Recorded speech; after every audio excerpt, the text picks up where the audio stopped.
I guess there it goes. Let's see. Okay, we're good.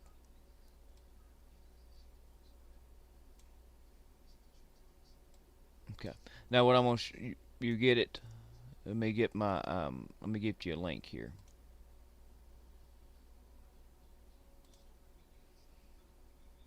Get shareable link.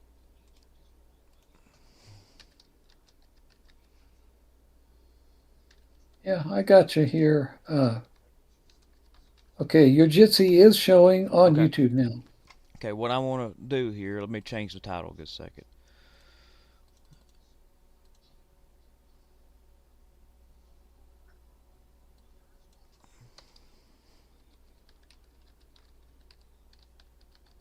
What is it doing?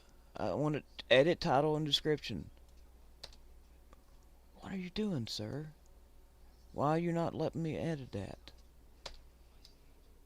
Hey, Barry Obese, good to see you here. Chime in if you want, anytime. Y'all join the round table. It's just me and Charlie in here. The link is over here in Discord, folks. Come in here and join the round table so you can talk to us.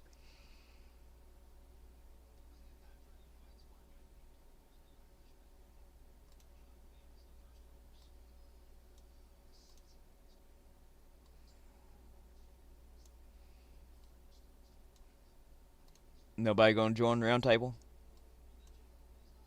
Oh, Doesn't look like it. Here you go, Charlie. Can you see me? What I'm gonna do here? and YouTube? Yep. You see my screen? Yeah, yeah. Go to settings right here. I've got it pulled up, and just in the audio output, just pick a random output. That way, you don't hear me. If you see what I'm showing right here, just go in here and pick a random output on the audio output thing. Mine doesn't show a random. What is your deal, you boob? Please use a keyframe frequency of 4 seconds or less. It says I have poor connection, but I'm sending 1,500 kilobytes a second out. What are you doing, YouTube? Oh my goodness.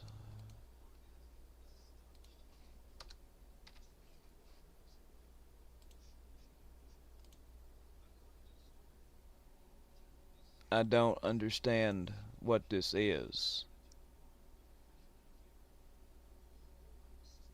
Anthony says he's not hearing any echo, but he's listening on Rumble. Well, you won't be no echo because you will only hear echo because you're getting two of me on your end, Charlie. Yeah, I understand. Nobody No, I else got. is. Yeah, that's all right. I can. It's fine. It's just a slight one, and I have the Jitsi muted too, and I have the YouTube muted, and I have the Rumble muted. I don't understand what you boob is doing about the keyframe frequency. Makes no sense. I have changed nothing on my end.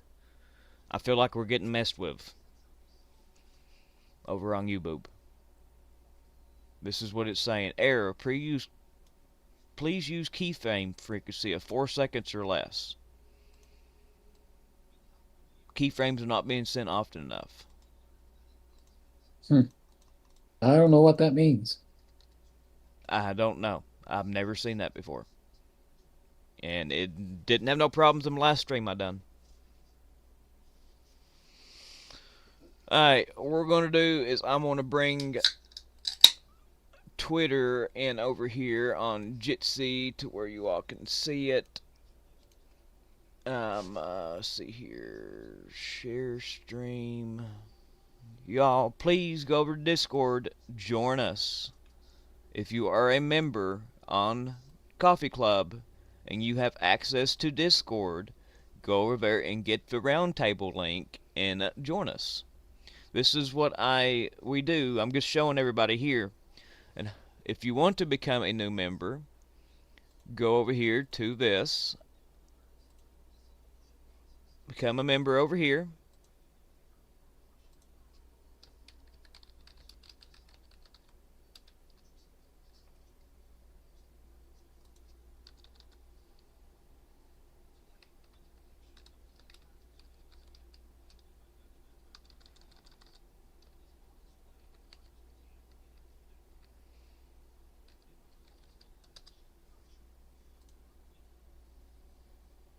If you want to, I'm just showing you here. What you go to memberships, become a. It's $5, folks, and you go to post tab on the second page.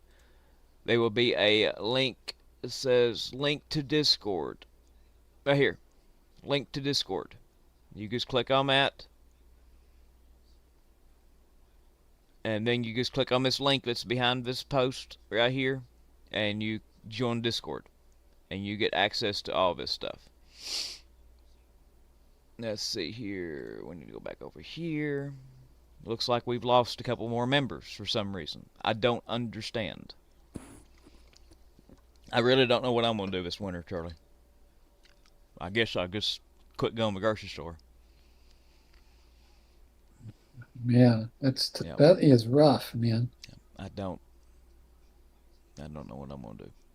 I'd be happy to help you, but Yeah, we're on a I'm not fixed asking income. for help. I'd like for some more people to join our memberships.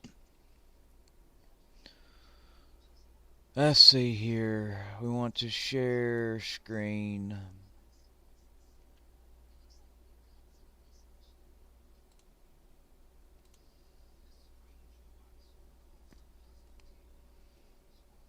Okay. All right, folks. Ground beef has hit all new time high.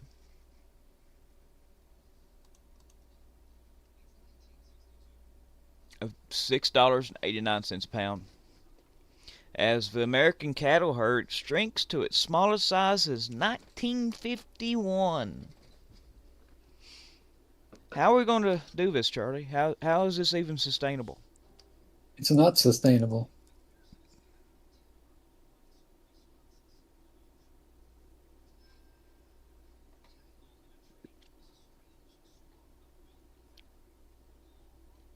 It's not.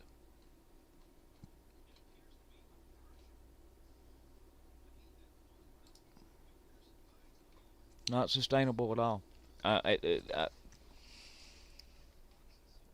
It's only going to get worse, sadly.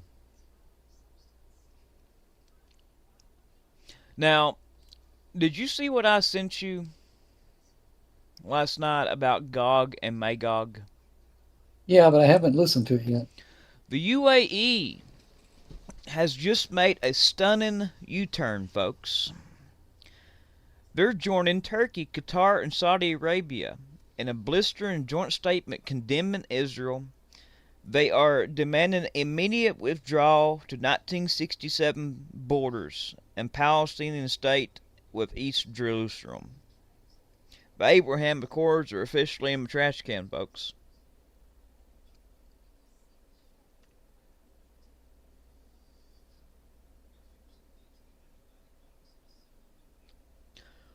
Yep, I don't know how to pronounce your name. Gurkistan? How do you pronounce his name over here? Starkian? Giskarskin. I'm just going to call you Can. Make it easy. I'm going to call you Can. Um, yeah, we are getting squeezed. And it's only going to get worse. Sadly. Yeah, I need a door to open too. I mean, we was doing just fine until YouTube zapped us. I mean,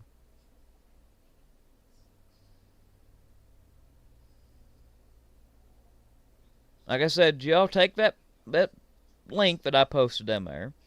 Come over here. Look here what you get access to. Let me show you here. Just a second. Stop sharing. Let me change. I'm gonna show you our Discord, folks. Here, this is what you all get access to. There's about 100 different channels in here of every topic you can think of. It's just you can come here and just chat with each other, and it's a closed system, so you have no trolls to deal with. We've got a channel for unconfirmed news. We got breaking news. We've got information on GSM, earthquakes. I mean, everything gets logged in here. Don't forget, we got a We, Bible channel and an yep, eschatology channel. we've got information on the meteor showers here in the Weather Channel. We've got Lake Powell information, and we like for everybody to come in, take news, and post news. It's a very active place. Lots of people participate. Well, it used to be. It's kind of died off because of what happened to YouTube. It's still pretty busy though. It's still, but it's nothing like it used to be. So y'all take that link, become a member. It's $5 a month, man. You can't even go buy a pop anymore for $5. Two 16-ounce Mountain Dew bottles is almost $5 here. Uh, a cheeseburger, just a plain cheeseburger, is $5 anymore. We've got volcano information, diseases, all the information, and we've got a lot of specialist people in here, and these people know what they talk about. We've got a good little group of people that specializes in stuff. It's like Severn Ducks. He knows all about what channel I'm in right here. See this? Hmm. He might work for a three-letter agency. Outrageous news. We got the Trump tracker. We're going to play the deep state thing here in a little bit when we get back over to Rumble. KLW done a really good segment on what's to come with the deep state. Wildfires. Space weather. We all love space weather.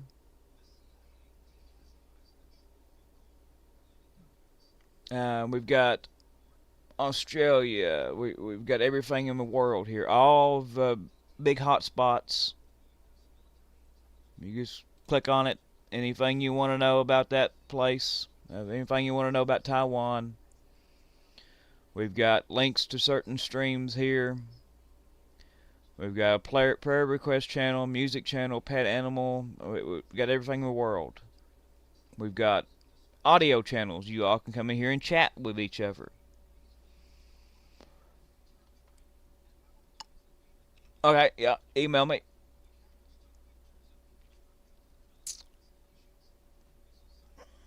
But yeah, come over here and join, folks. We'd love to have you. Absolutely love to have you aboard.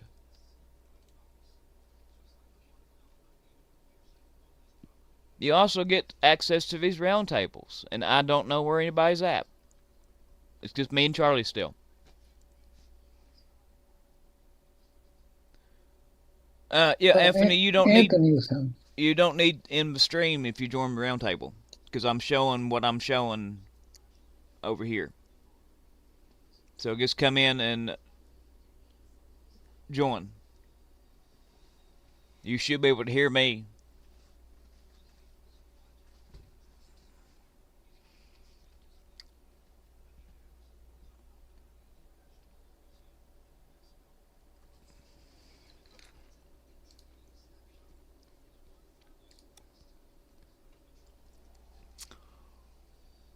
Okay, we're gonna go back over here now. But yeah, we'd love to have you all aboard. Absolutely love it. Oh, everybody over here on YouTube, come over here and join us. Click on that link down here. Sign up. I mean, it's $5 a month. Like I said, you can't even go and buy two pops for $5 anymore.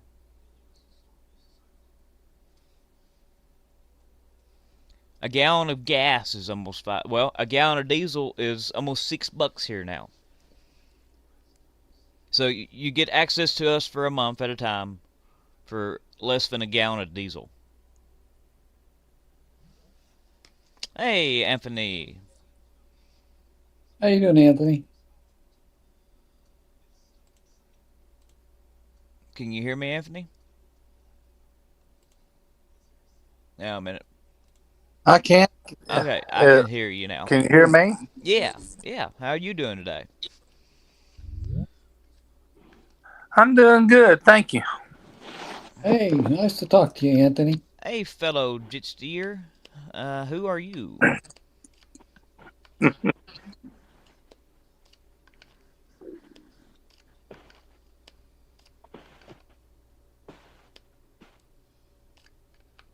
Yeah, I know what you mean, Mike Johnson. Hey, thank you for comment on my channel. And hello from Eastern Kentucky, all the way over to Ireland.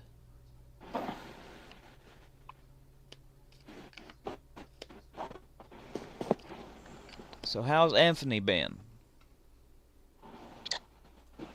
I'm doing a lot better today. I got some blood yesterday, so that really Oh, that's perked good. me up good. That's good. My my bi-weekly fill up.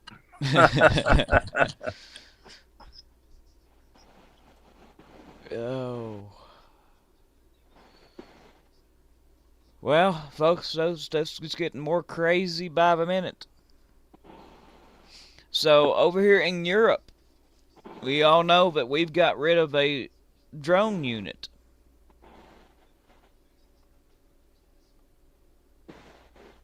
And now the Army Secretary Dan Dusko is expected to leave his post after months of tension with Secretary of War Pete Hegseth.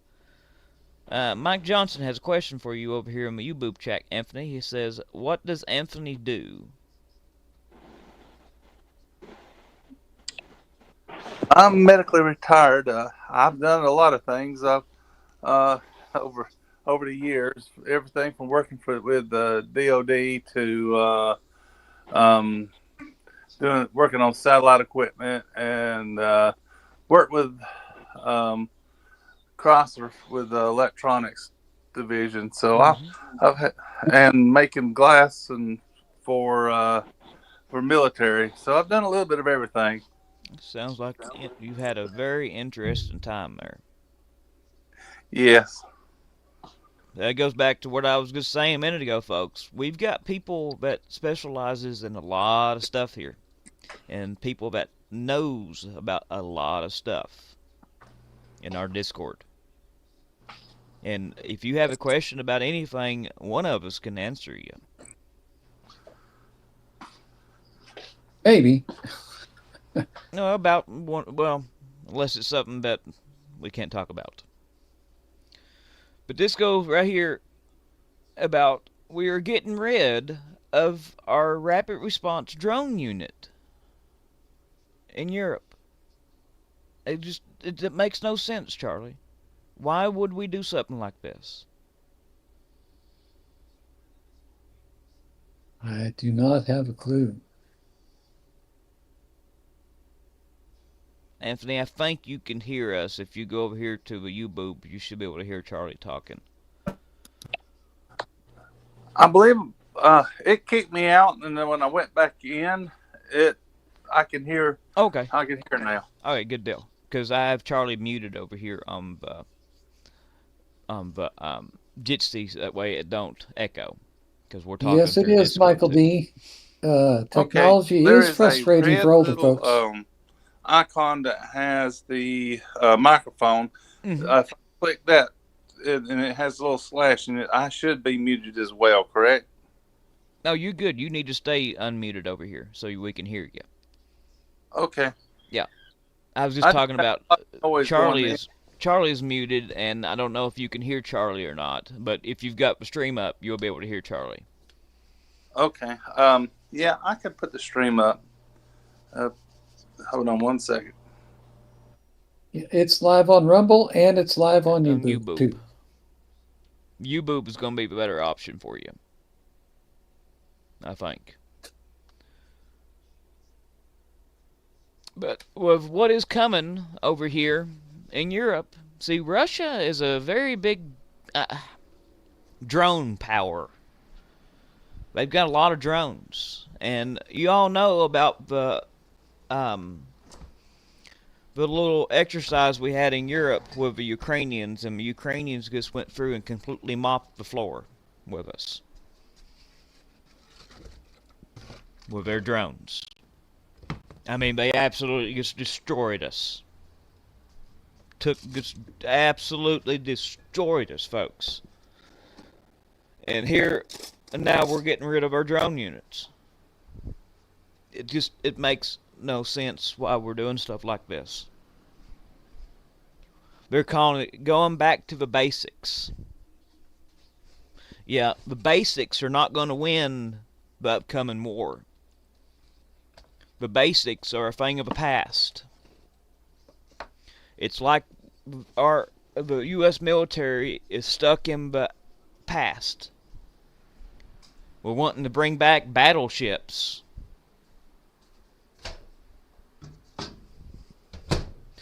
Yeah, they've got their place.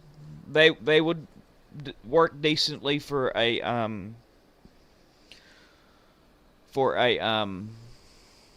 like a beach landing or something, if you know what I mean, for use for artillery. But there's a lot of other stuff that can be used for that costs way less and has a less target area.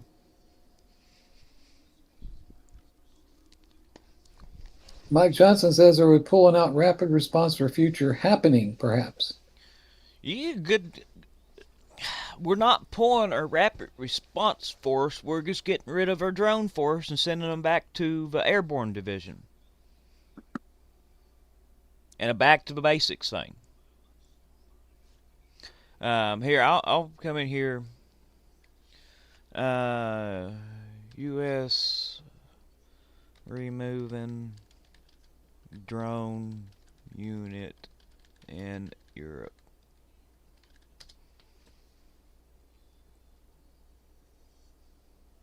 The U.S. Army built a 600-soldier drone assault platoon in Europe to learn Ukraine's war.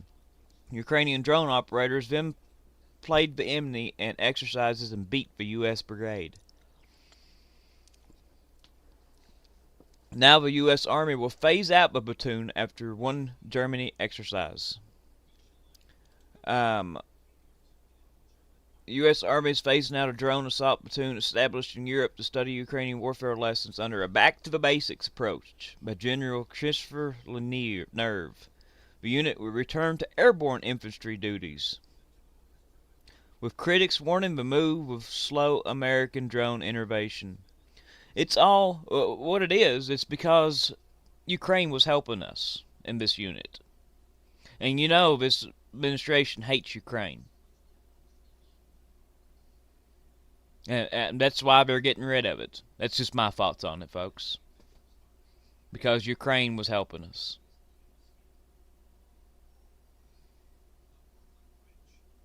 And a traditional infantry is useless anymore without drones. You've got to have the drones.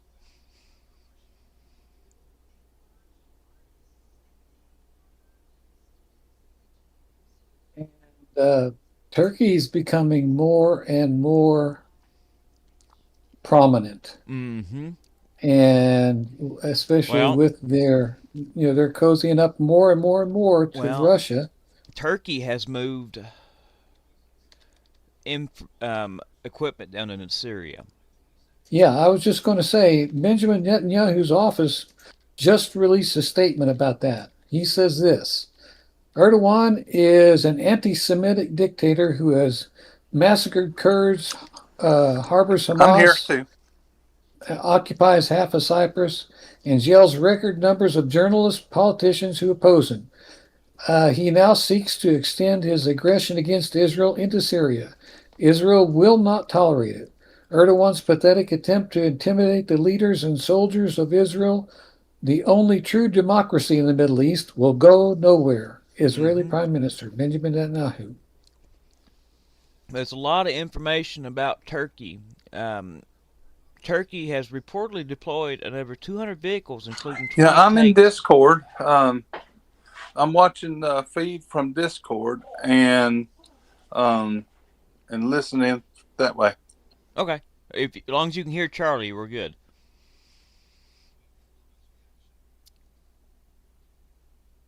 Yeah, so Turkey is really gaining in Yep. prominence. They've moved 200 vehicles, including 20 tanks, into Syria. Israel has put And out a. also some anti-aircraft systems Yep. too, Yep. right? Yep. Israel has warned the United States that Turkey is preparing to deploy radar at Al Adora Air Base in northern Syria, possibly fired by Turkish operated air defense systems and personnel. Israel officials have viewed the move as a potential shift in regional balance of power.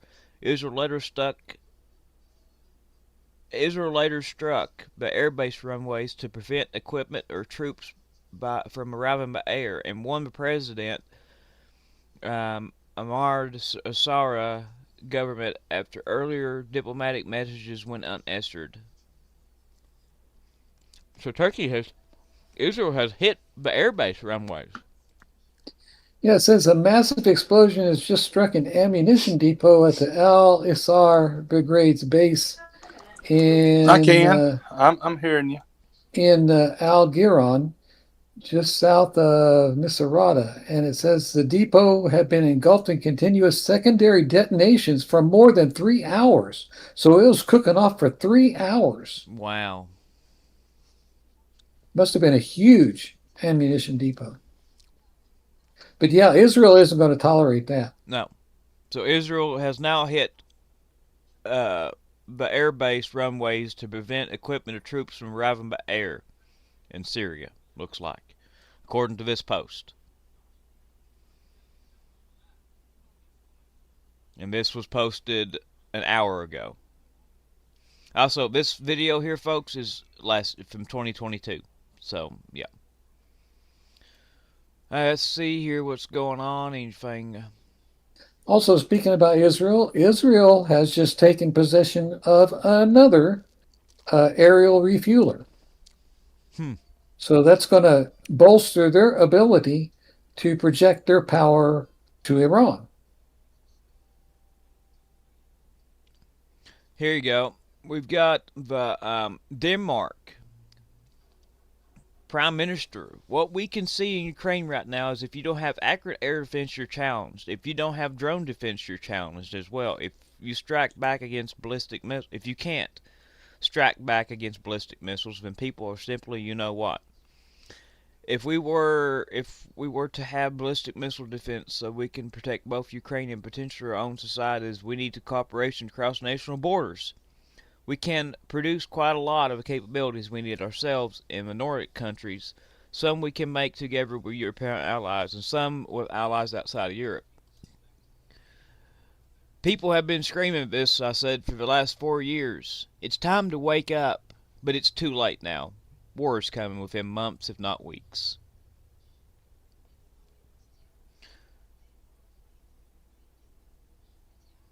So the Nordic countries, Denmark is now talking about how they're going to need to make this stuff. They should have done this 4 years ago, folks.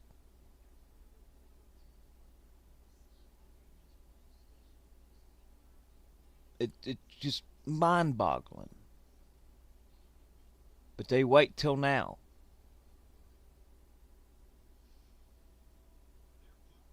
Yep, Merch, keep an eye on Diego Garcia. We have now moved our U.S. 5th Fleet headquarters to there because our U.S. 5th Fleet over in the Middle East is gone. I showed everybody satellite pictures of it the other day. It's destroyed. I want.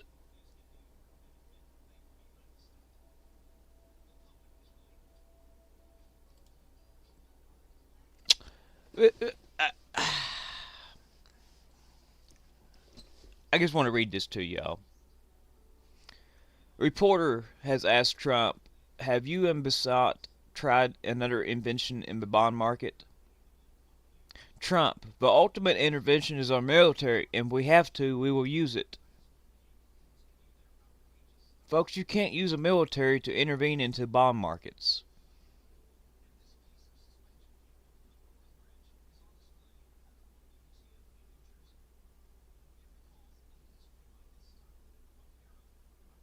You have anything to say on that, Charlie? Not right now, no. I sent you all I that was just, last night. Did you read it? yeah, I see. Read some of it, but I didn't have time to go over all of it. I was working on other stuff.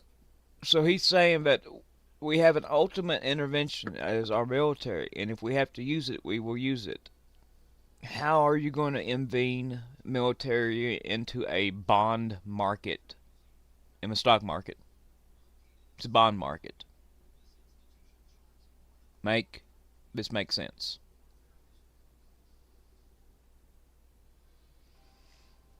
All right, we're going to talk about the power grid again here, folks. Shockingly vulnerable, U.S. power grid could result in an 18-month nationwide blackout. They're saying.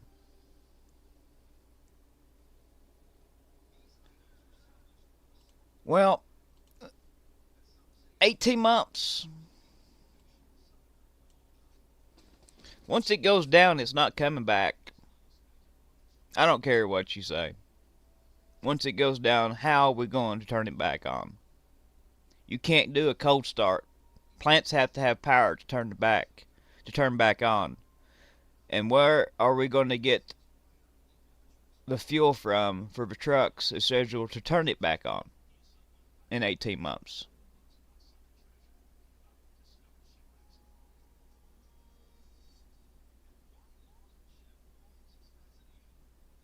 Yeah, it would, Michael. It would cause fluctuation, but it's going to only cause the bond market to go up. We need it to go down.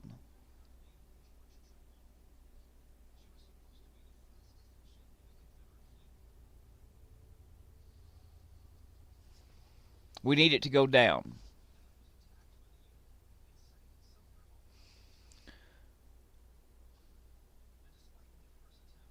Well, if Germany. countries like Japan keep doing what they've been doing, Mm-hmm. unloading it like they've been doing, it's not going to come down.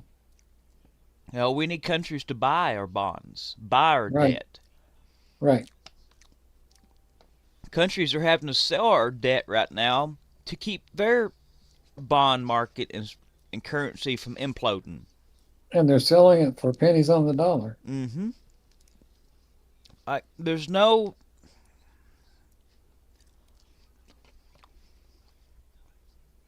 We're out of options to control this stuff.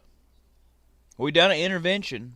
We went from buying 2 billion back every buyback to 4 billion, and you all know it lasted 24 hours. Do I have this here?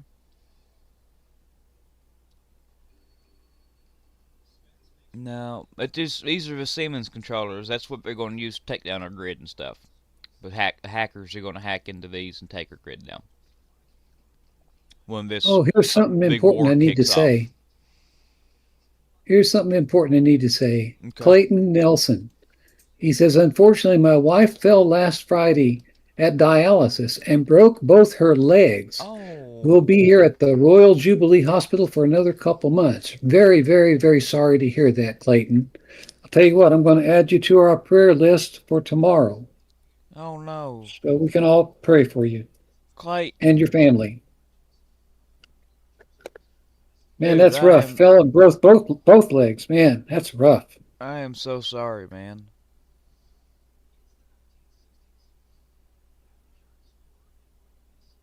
Goodness gracious.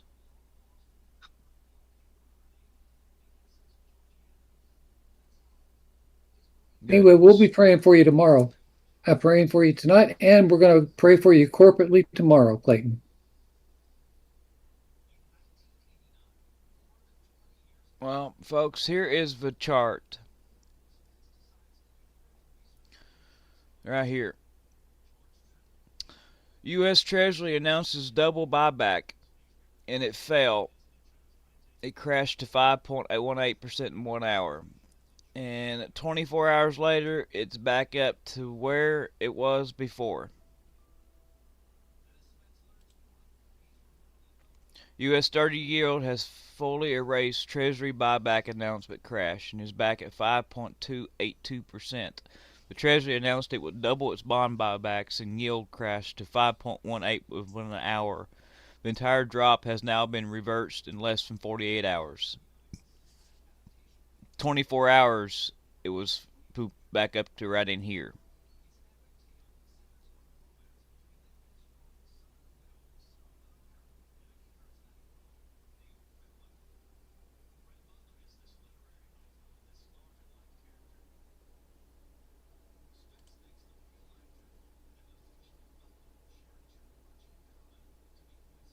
Really good to see you again, Mike Johnson. It's been a while since I've seen you.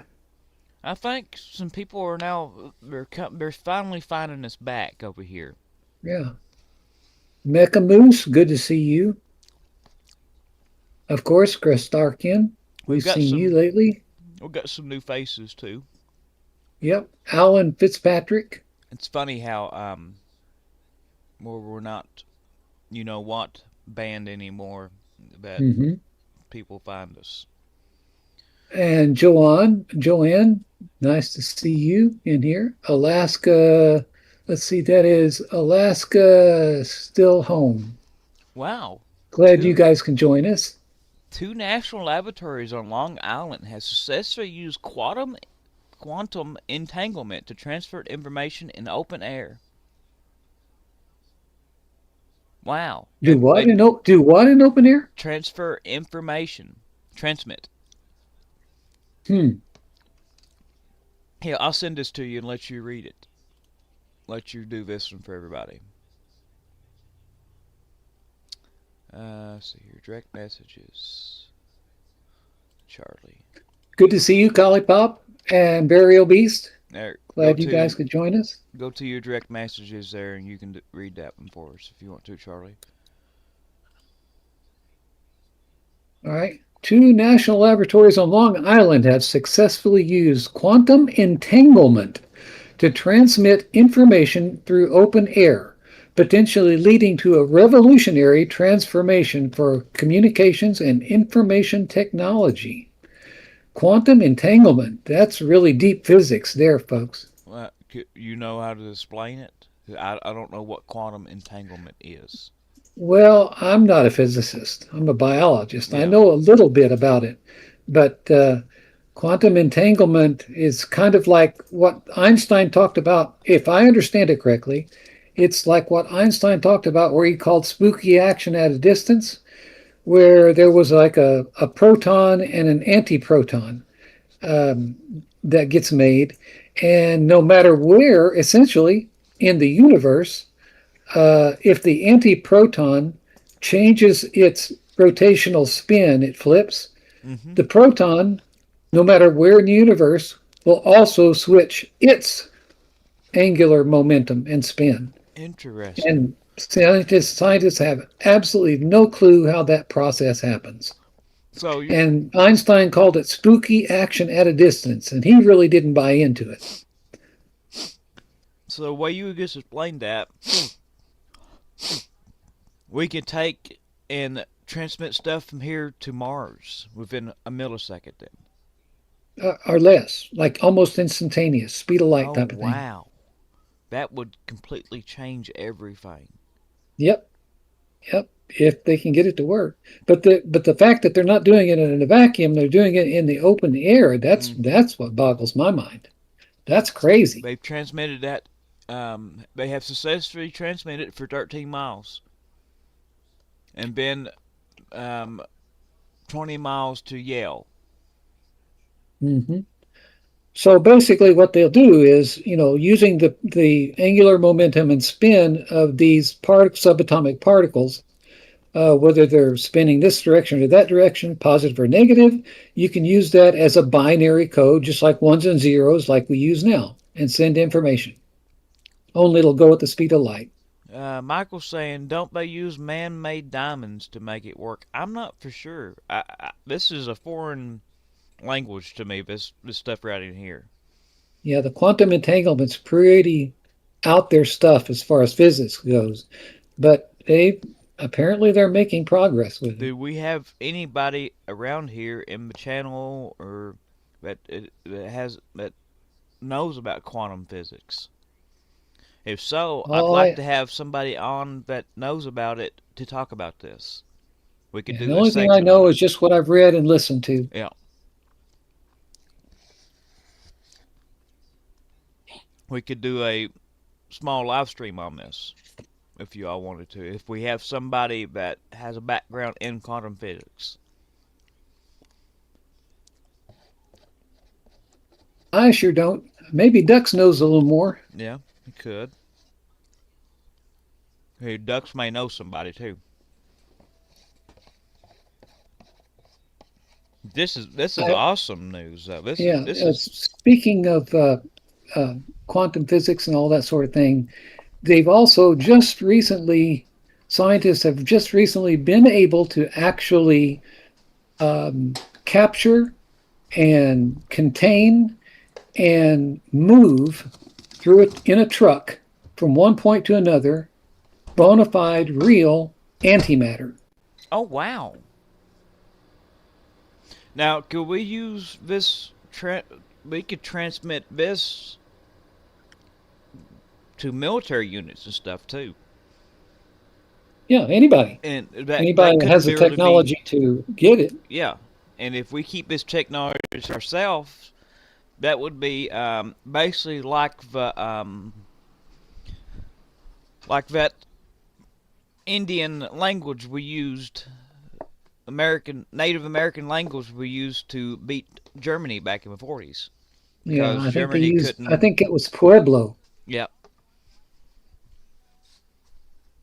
so that would be an awesome thing to have. But I got a feeling it's really, really immature right now. Yeah, And it's just, it's just getting started. It's going to be a long time before they're able to do something like that. That's just my opinion. I mean, I could be wrong. They could be much further along than that I don't know about. But yeah, that's really revolutionary. this is major news, and I'm actually going to bookmark this too because that's just wild.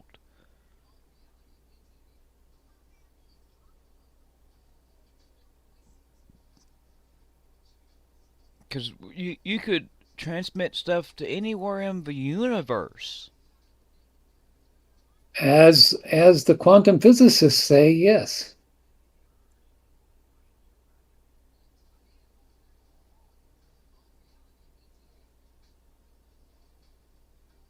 Oh yeah, Sparky GTP. Yeah, it was Navajo. It wasn't Pueblo. It was Navajo. Yeah, you're right. Code talkers, wind Yep. talkers. I think they were. We had a 6.0 magnitude earthquake in Japan.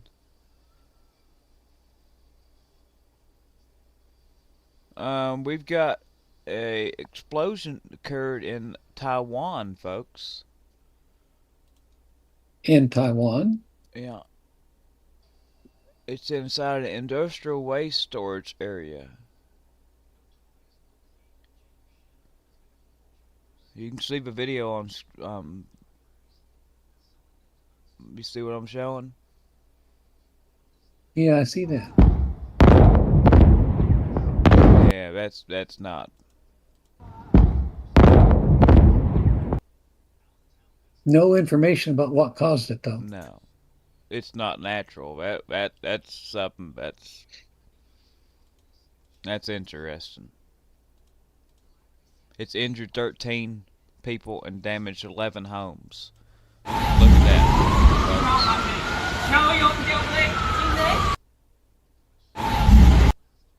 Look at that.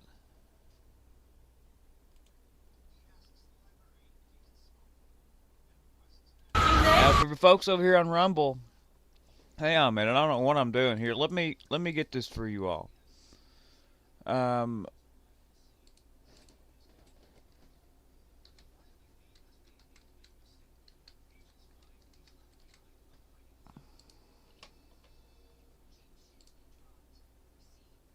there.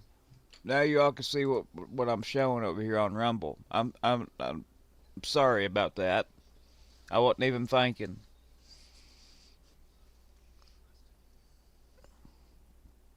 But yeah, this is wild.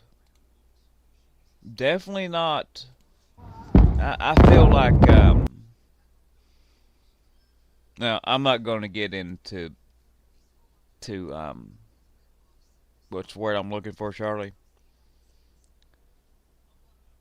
I don't know. Speculations here. So Oh, we'll, yeah, we'll wait until we hear more out of this before we start speculating. yeah. It Here's just a happened, didn't it? yeah, a boy on his bike in Kramatorsk has the Russian drone. See what it does? No, well, why? This is their war crime. This is an attempt to wipe out entire civilian population. Guys, this boy was just out riding his bike. Boom. That's just sad. And where did that happen? In Ukraine. Oh, Kramatorsk. Kramatorsk. Kramatorsk, yeah. There's a Russian drone. Yep. The boy's just standing there looking at it, coming right at him. Now, why did they unalive him? Yep.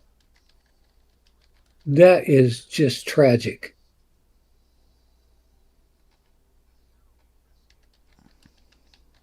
I mean, that's a war crime.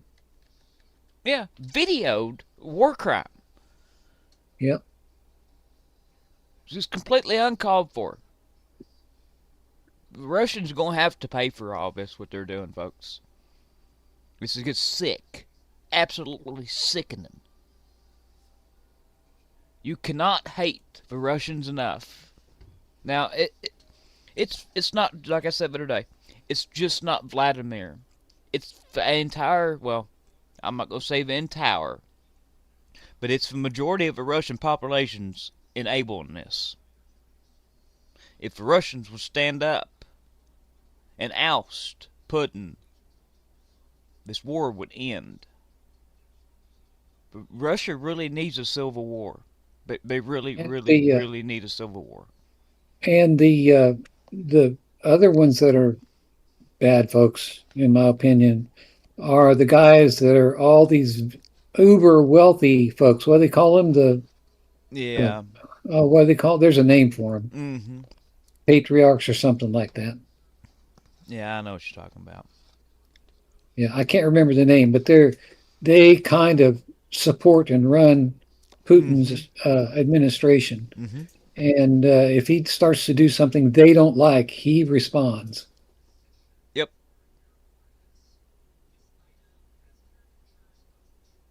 Remember, folks, the State Duma elections in Russia is in September, just next month.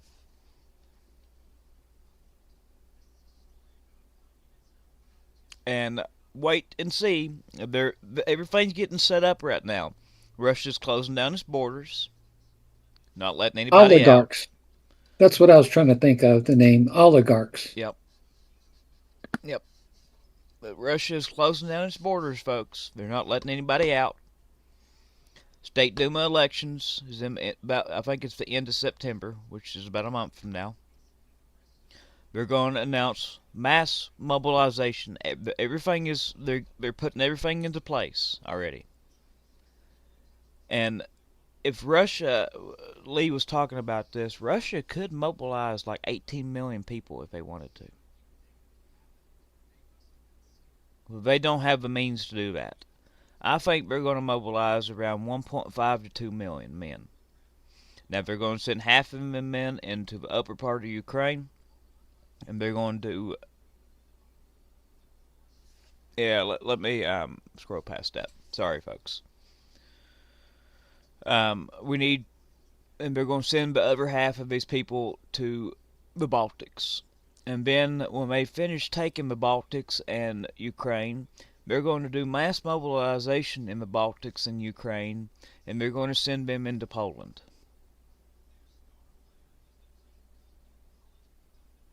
That's just what I think is going to happen.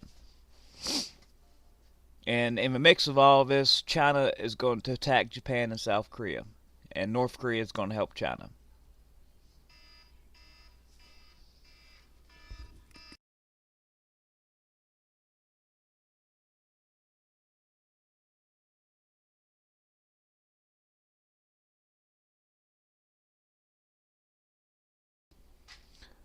But does anybody have anything to say about that? What I just said, Well, Anthony, we've already discussed that, so you know how I feel yeah, about it. Anthony, you got an opinion on that?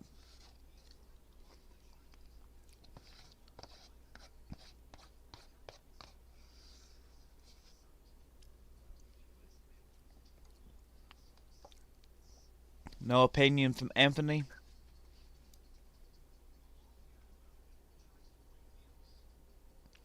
Okay. Plantier just released a new surveillance system that fuses satellite, radars, and every camera into a real time tracker of people and movement. Folks, they can track you anywhere they want to track you now. Yep. Hey, And there's a lot that's, more folks in here now than there was when we first started, when it was just a couple folks, and you and I were talking about that nationwide blackout. yeah. I don't think a lot of these folks heard us talking about that. You might Well, want to go over that again. I'll let you cover it right fast a second if you want to. Let's see. Here's a couple of stories about it. Former federal energy regulators warn that coordinated attacks on 9 critical substations could trigger a devastating nationwide blackout lasting at least 18 months. Well, Another story, U.S. at risk of 18-month long hey, blackouts that could extend across the country. Yep. that's them 9 substations that I talk about all the time. Hmm. Um, and 18 months, folks. Once it goes, it's not coming back. I don't care what you tell me. Once it goes, it's not coming back. I'm They're putting gonna the have link to to set it in up. the chat now. The only way we get power back is they'll have to set up little small local grids, kind of like they do to these remote towns in Alaska. That will be the only way some communities will ever have power again, until they figure out how to turn the grid back on and replace everything. That's why it's so important, folks, to have solar. Go get you a solar generator. Go get you some solar panels. The main key is to have enough solar to run your refrigerators and your freezers. If you've got refrigerators and freezers, your life will be so much better. Without refrigerators or freezers, how are you going to be able to keep food? You're not. You have to have refrigeration if you want to sustain yourself. And you're going to have a small wood burning stove to be able to set up in your house. I recommend getting on Facebook right now today, finding you a small wood stove, portable one, figuring out where you have a place in your house. You can take a window, open the window up, cut you a piece of metal. You can get that like tin, like big sheets of flat metal. Cut that out, be able to put it in your window hole, cut a round hole out to run your pipe out. You want to run it out about 3 foot away from a house and then straight up above your gutter line. You'll have to have some supports to hold it. But if you've got a way to heat and a way to refrigerate food, you will be okay.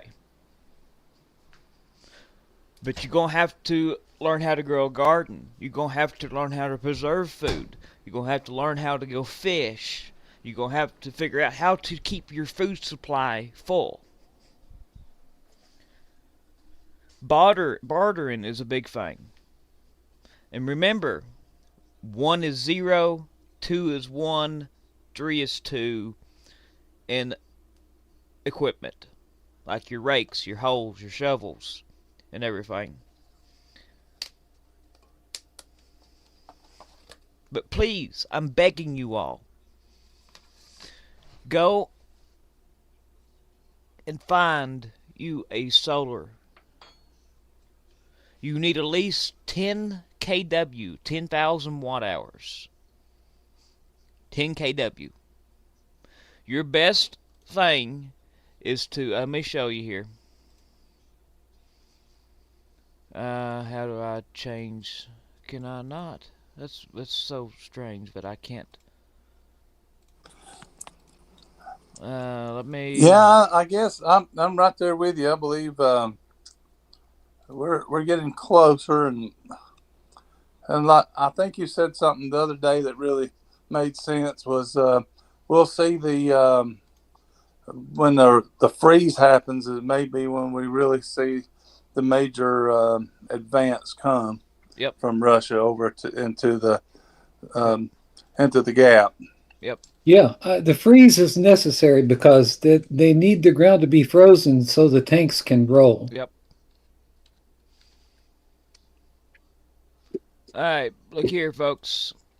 I'm gonna run through this. You all get your phone out. Take some pictures of his screens. When I bring up what you need to build you a system.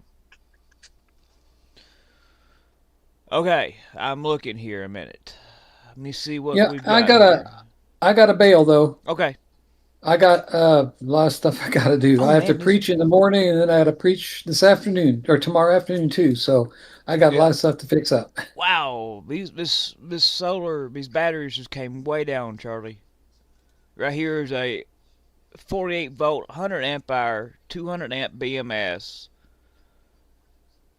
10,000 plus cycles battery for Oh, 699.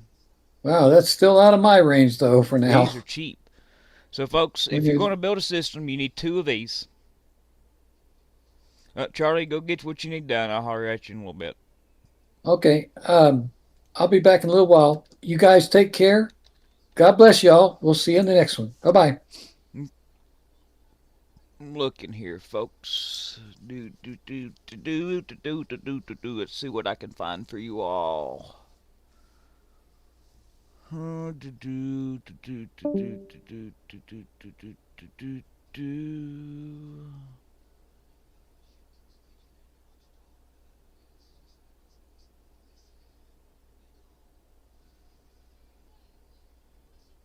Let's see here.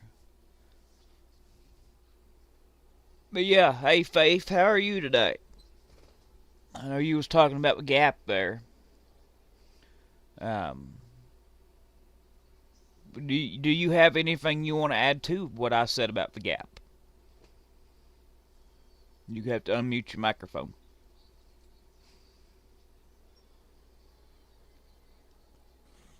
I think you all can hear. Yeah, you can hear me.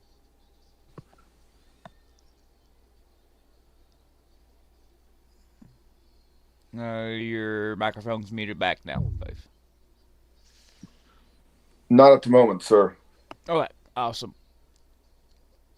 Any questions about anything?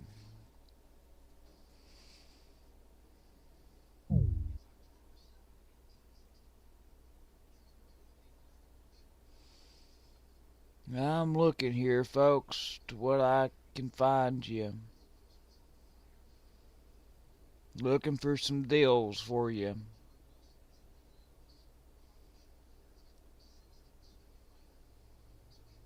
I mean, this right here used to be $900 for a 12 volt 200 amp hour.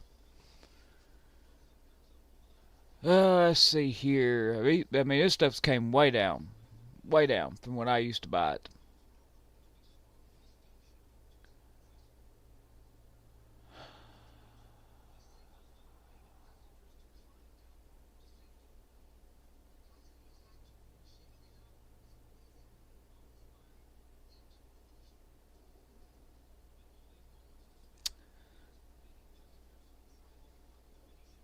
I'm looking here. I think.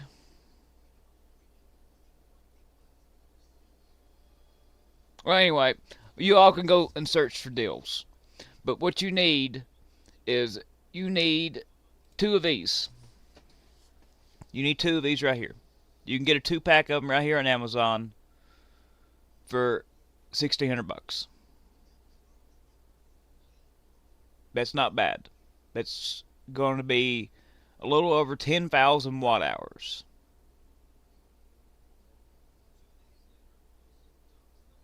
And what's neat about these server rack batteries is you can come in here and add another one to it when you got extra cash. You can add another battery and then add another battery and then add another battery. I don't know where that echo would have came from, Anthony. But yeah, I mean you can start out with just one if you wanted to for $849. And then now what you're going to do after this, take you a screenshot of this, folks. Take you a screenshot of it. Let me know when you're all ready to move on to the next one.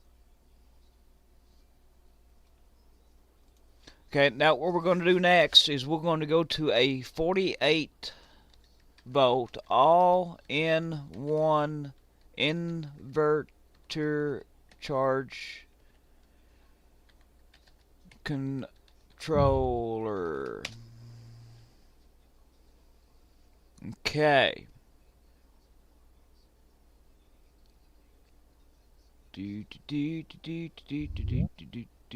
I have a Regani one that I've had a really good experience with. This one right here. This is what I've got, folks. Right here. This is what I recommend. I recommend one of these right here for $4.99. They're on sale right now. This is everything you need. You run your panels into it.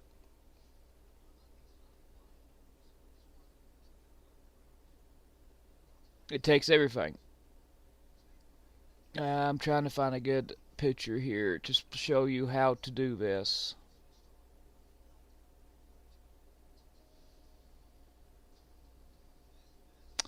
Alright. Well, them two right there is your battery leads on the bottom. These are your battery leads. Right here. This is where you're going to bring your solar panels into. Right in here. This is your AC in generator power and AC out power over here. And what's neat about it is, like I said, you can hook it up to your generator.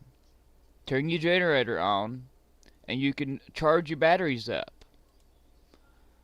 if needed to. If you get cloudy days and you get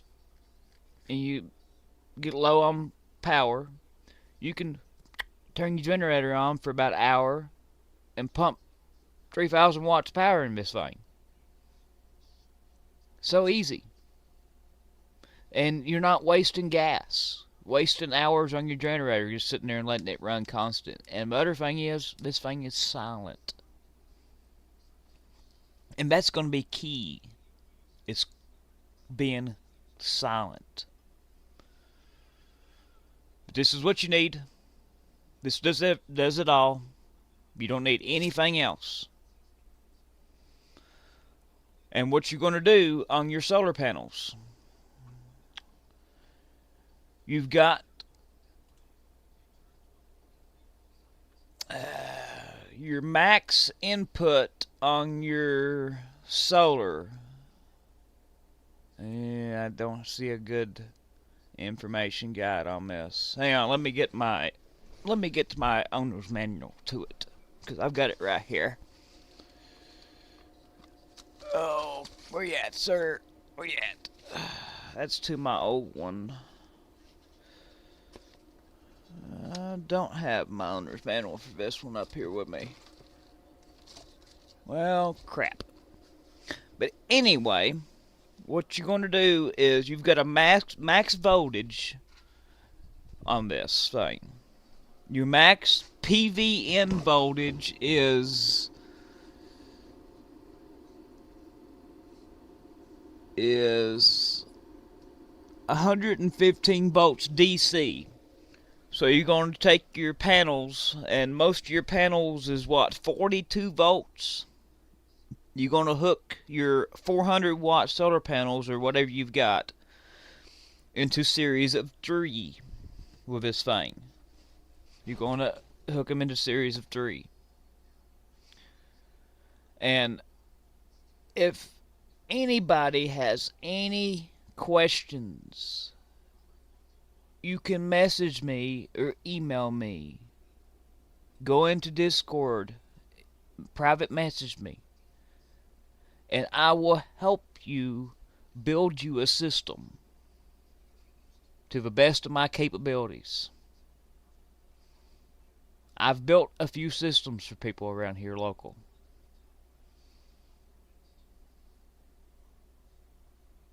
I will help you because I want you all to be able to have refrigeration and have some power.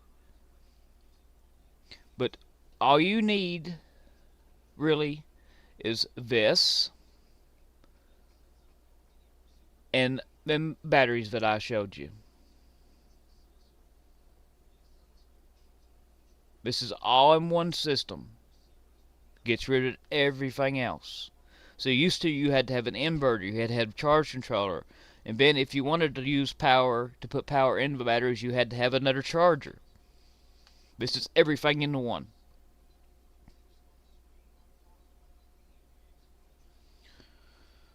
And then what you're going to do is get on Facebook Marketplace and find you some of these big panels. These 395 watt panels, these 500 watt panels.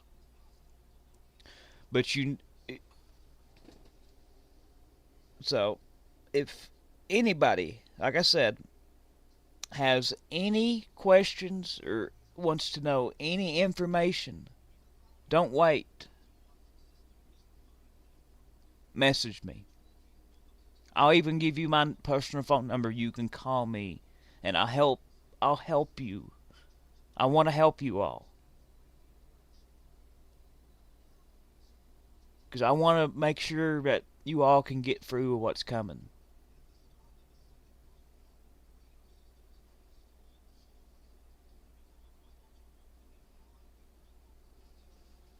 Okay. Let's go back to the news.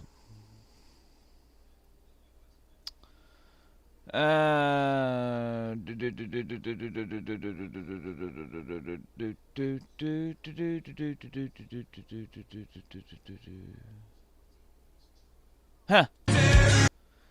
A Ukrainian MiG-29 pilot ran out of ammunition, so he used his aircraft's airflow to force down a Russian Shahed drone.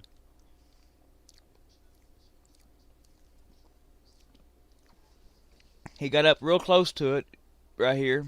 I'll let you all see this. And he used his aircraft airflow downforce, to throw it off balance and make it crash. There you go, shoofed.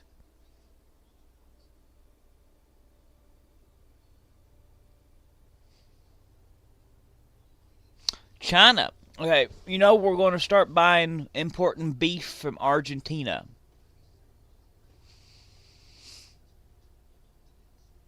I think he said we had 300 tons or something of beef coming. Did you know that China rejected a 22-ton shipment of beef from Argentina after detecting Cramaphenol or whatever? It's a restricted dangerous antibiotic banned in livestock production for human consumption.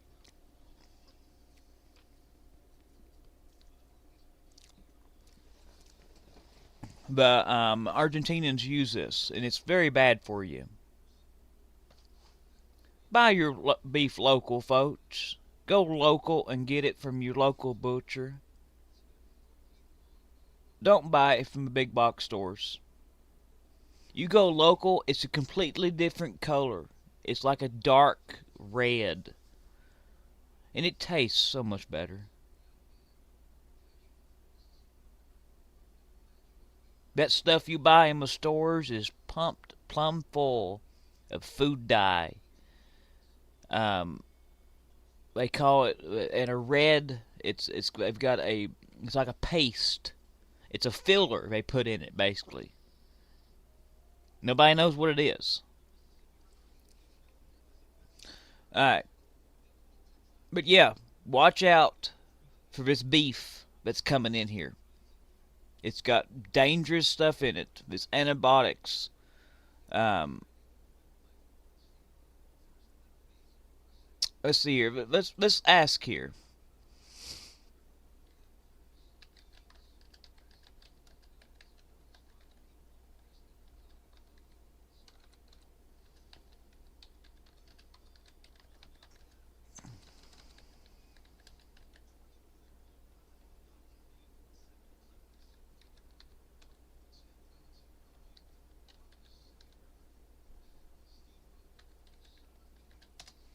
What's so dangerous about these antibiotics?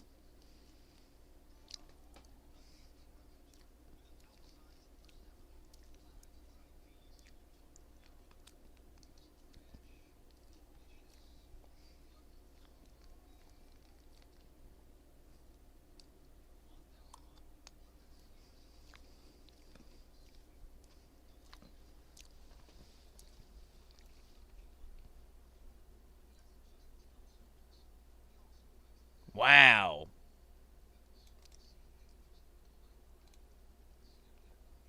Listen to this. Chloramphenicol, also spelled chloramphenicol, is considered dangerous primarily because even tiny residues in food can trigger a rare but severe and often irreversible condition called aplastic anemia in susceptible people. This antibiotic is a broad-spectrum drug that was Slow this down. once more widely used, but its risks led to major restrictions. Aplastic anemia risk. It can cause the bone marrow to stop producing enough new blood cells, red cells, white cells, and platelets. This form is idiosyncratic, not dose-dependent, so there is no established safe exposure level. Wow. When used as a medicine in humans, the estimated incidence is roughly 1 in 25,000 40,000 cases. That's high. Because residues in meat, milk, or other animal products could theoretically cause the same reaction, many countries ban it entirely in food-producing animals. Other toxic effects. It is also linked to dose-dependent reversible bone marrow suppression, gray baby syndrome in newborns due to immature liver metabolism, potential reproductive liver toxicity in animals, and possible carcinogenic concerns. Regulatory status. It has been prohibited for use in livestock in the US, EU, Canada, China, Argentina since the 1990s, and many other places precisely because of the residue risk to human consumers. Safer alternatives exist for veterinary use in food animals. Residues are monitored at very low detection limits, often near zero tolerance, and finding any can lead to shipment rejections, as happened with the Argentine beef shipment from the Ari beef plant that China rejected after detecting it. In short, the danger isn't primarily from high therapeutic doses in medicine, where it's still reserved for serious infections with no better options, but from the possibility that even trace amounts in the food supply could cause life-threatening blood disorders in rare sensitive individuals. That's why detection of chloramphenicol residues in beef or other animal products triggers strong regulatory action. That's just wow, folks. And also, you've also got to be careful because our inspections of stuff have really went downhill because we've gutted all of these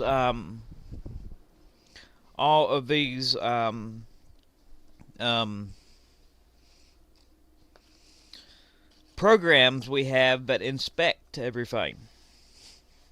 So y'all really got to watch. That's just buy your stuff local, please. Just go get it local. You have a lot less stuff to worry about if you buy it local. So, yeah. Japan. Well, that was better day. So we'll go on in here. Let's see here. Anything else? I haven't heard no more about this explosion in Taiwan.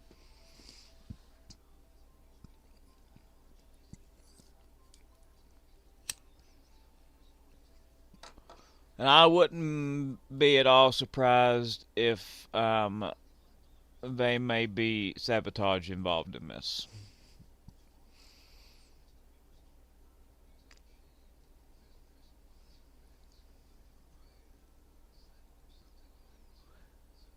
Wow.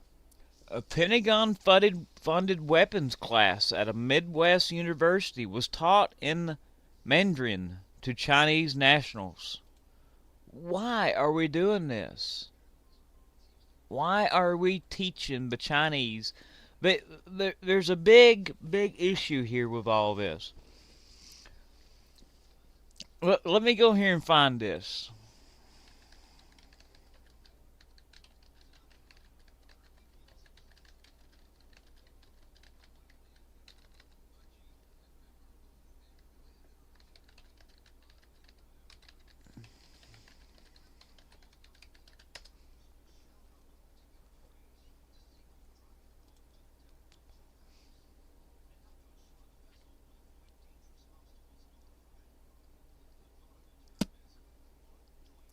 Here you go. This is what I'm looking for here.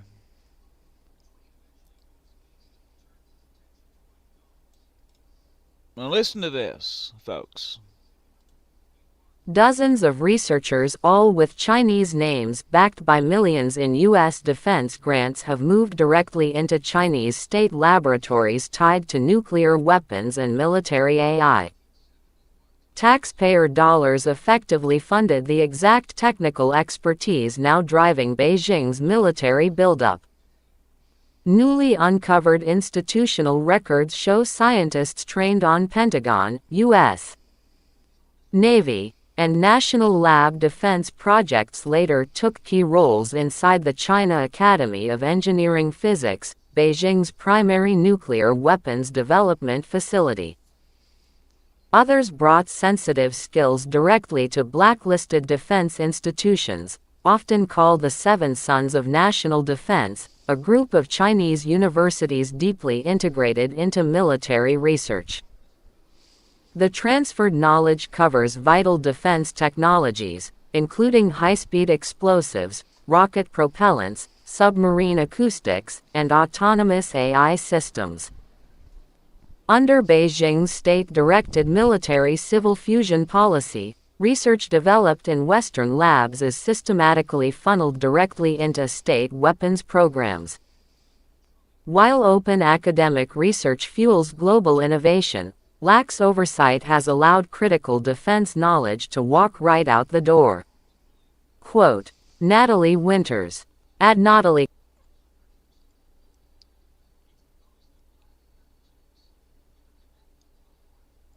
This is becoming a very big problem. These Chinese are coming over here in the U.S. learning, taking our stuff back over to China. These are taxpayer-funded researchers who worked on Pentagon defense projects in the U.S. weapons labs, and then they later went on to work for Chinese military, including its nuclear weapons complex and blacklisted military universities.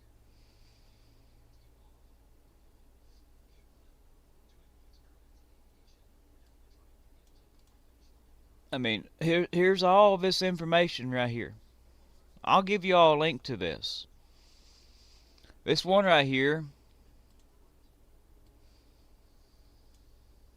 Well, there's really no way for me to get it to read all this.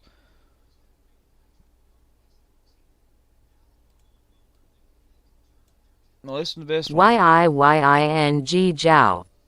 2006-07. At the University of Michigan, Zhao worked on optical device research backed by the U.S. Navy and Air Force. 2015. She joined the Materials Institute of the China Academy of Engineering Physics. Her biography now lists leadership roles in a military civil fusion radiation detector project and a 19.8 million yuan tritium project. It also says isotope batteries have strategic uses in military, space and deep-sea missions. Huikai Xie. 2007-09. Xie spent 3 summers researching at the U.S. Air Force Research Laboratory. 2008. He received an award amazing, from the folks. Pentagon's Advanced Research Agency. 2018-21. He co-led a $785,000 Navy project developing laser mapping technology. 2020. Xie moved to the Yuzhong.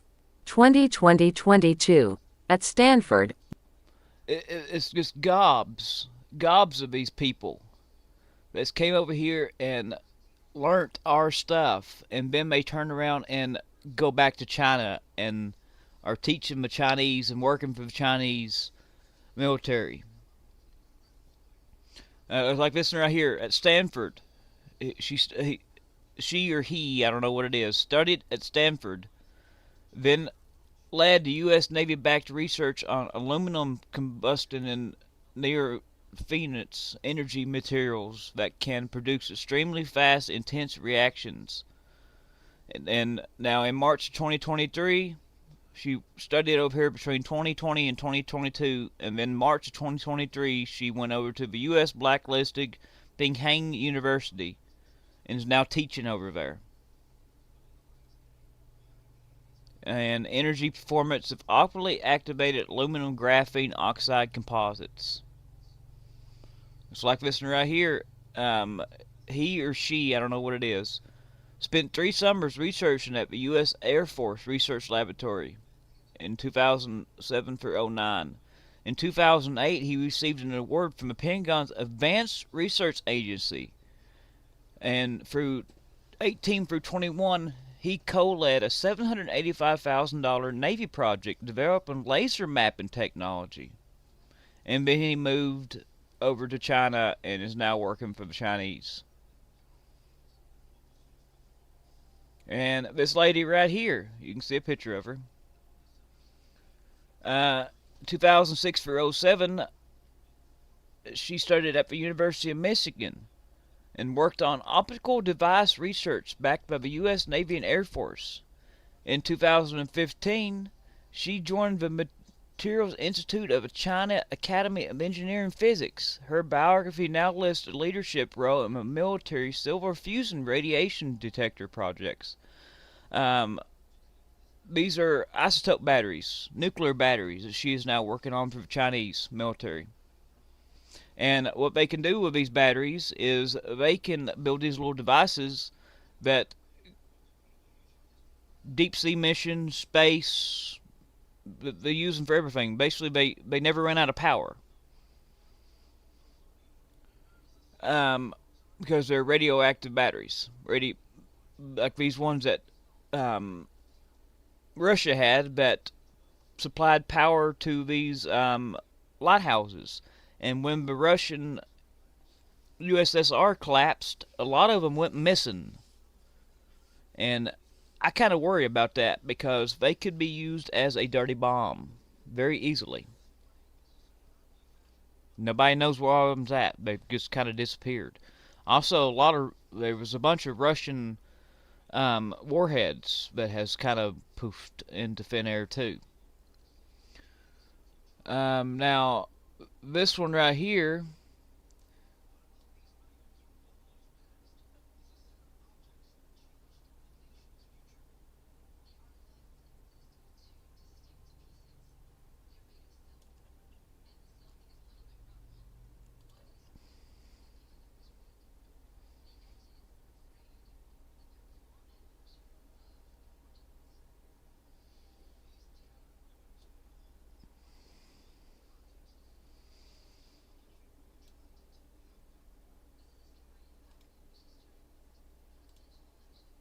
I'm gonna let this read it here.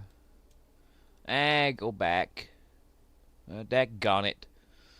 But anyway, I'll give you all a link to this.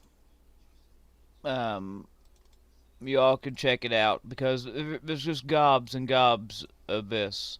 But this is just a little small list of what's happening. I mean, like this one right here, she studied over here between 2000 and 2004 at the University of Illinois. Yang worked on 3 U.S. Army and Air Force funded projects worth 1.27 would be a 1.2 billion. Combined, the work included research on explosives. To 2026, Yang published a new research on the powerful HMX explosives from a laboratory inside the China Academy of Engineering and Physics, the heart of China's nuclear weapons complex. So, came over here, learned everything from us, and then went to China and is now teaching them over there. Now, this list just goes on and on and on and on. This is just, like I said, this is just a small list of people that has come over here and worked on Pentagon defense projects or in U.S. laboratories. Very, very, very worrying, folks. Very, very worrying. They go on and they're working for the Chinese military now. Now, this is exactly what I've been talking about, and now it's coming out that it could happen. Now, listen to this, folks. NATO nightmare. Russia and China could strike at the same time, and the West has no plan for such a scenario. A scenario that until recently was considered almost unthinkable is now being seriously discussed by Western military strategists. Russia attacks a NATO country in Eastern Europe while China simultaneously launches an operation against Taiwan. The U.S. would then have to fight on 2 fronts at once, and if Washington continues the war in the Middle East, on 3. At the same time, as the Atlantic columnist Simon Schuster found, NATO still has no clear plan for such a scenario. Military experts admit that the West has done virtually no preparation for such a possibility. Meanwhile, Russia has ramped up military production and gained extensive experience in modern warfare in Ukraine, including the use of drones. China has more military ships and long-range missiles than the U.S. If Russia and China act in coordination while the U.S. and Europe argue among themselves, the West could lose because it lacks a unified strategy. Replying to DUANWEI, he 19. But yeah, this is exactly what I have been warning of, and now it's been talked about. How long have I been talking about this, folks? How long have I been talking about this? I have been talking about this for years.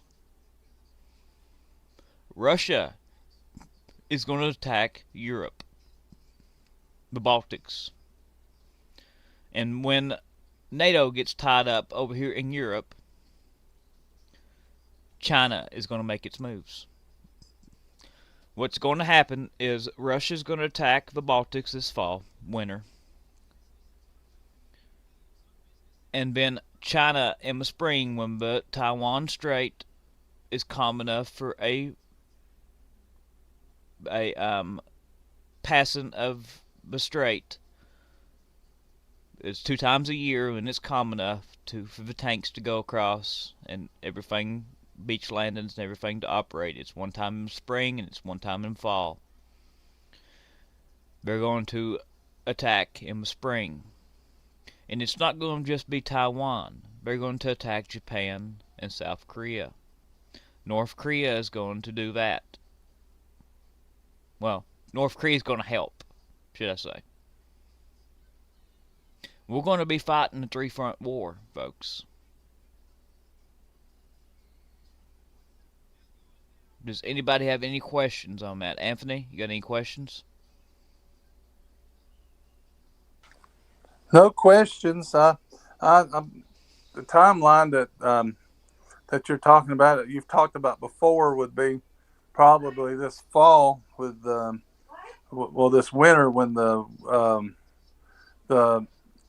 Milwaukee Gap freezes up, which will let the big armor come through, and that makes really good sense. And you also talked about the the oceans between Taiwan and China, it being probably it's going to have to happen either spring or fall because of the the ocean tidal the way I guess the weather there will affect how easy it is for China to come across. Um, Other than that, I'm just reiterating what you've said previously. I think it makes good sense.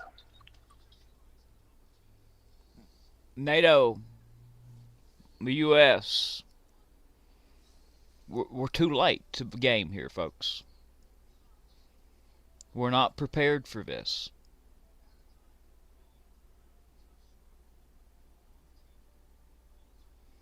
Now, the Iran trap was a trap, and the U.S. fell for it.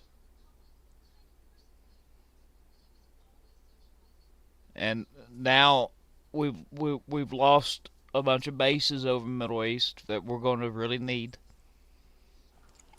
We've expelled most of our air defense stuff. We're low on over missiles, and we're looking at a three-front war here. We've got multiple aircraft carriers now in extended repair. And what is still deployed over there in the Middle East is going to have to come home and be repaired too. The Lincoln is on its way back, and it's going to have to go into major repairs. It'll probably last a year at least.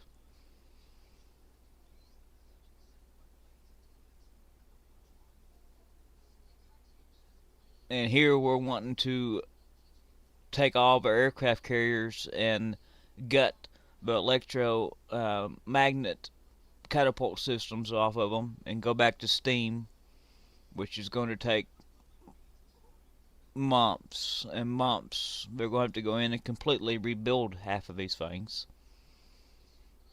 because they was never designed for steam.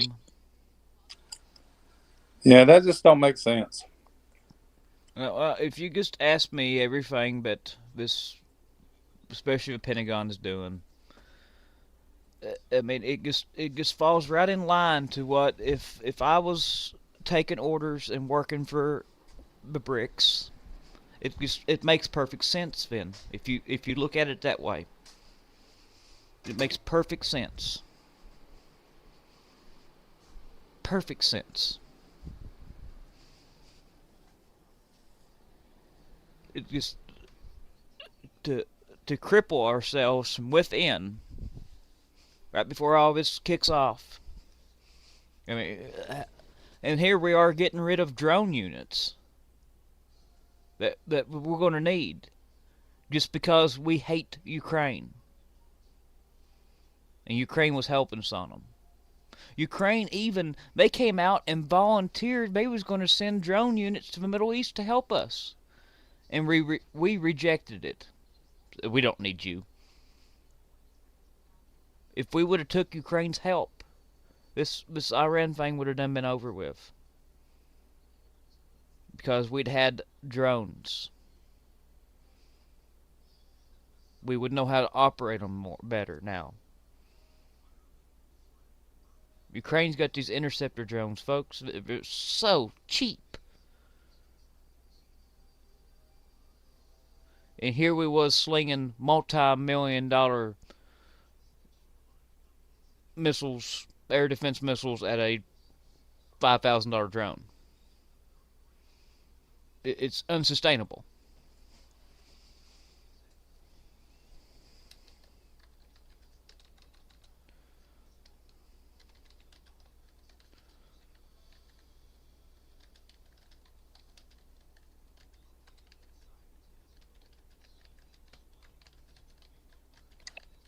And whatever happened to our Roadrunner and our Coyote anti drone systems that we were bragging so much about? We haven't heard a thing about those. From what I last I read on them, they're kind of a failure.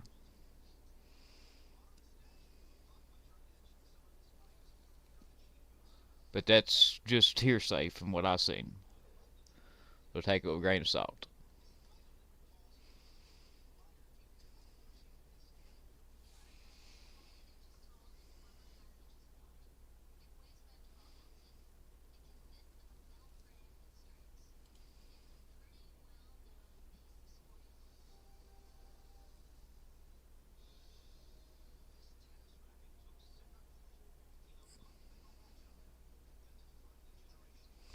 From November, Ukrainians will be without heating and hot water, and light will be provided for several hours and most likely only at night.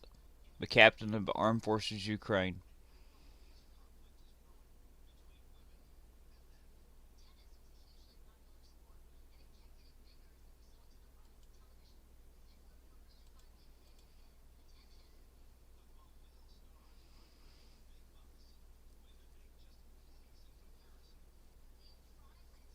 USS Abraham Lincoln leaves the Middle East after more than 8 months without a port call.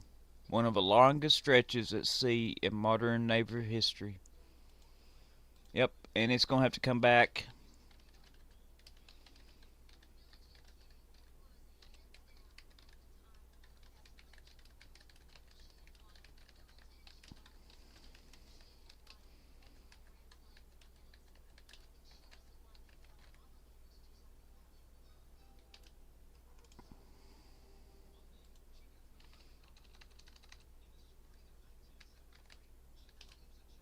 I can't spell.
Anyway,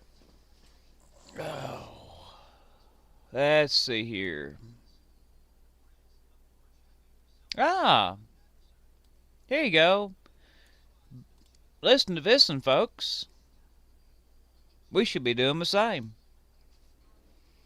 China is cutting Windows out of its government tech stack. Beijing has accelerated the removal of Microsoft's Windows from affected government institutions, citing data security concerns and pushing domestic systems like Kylin OS and UOS instead.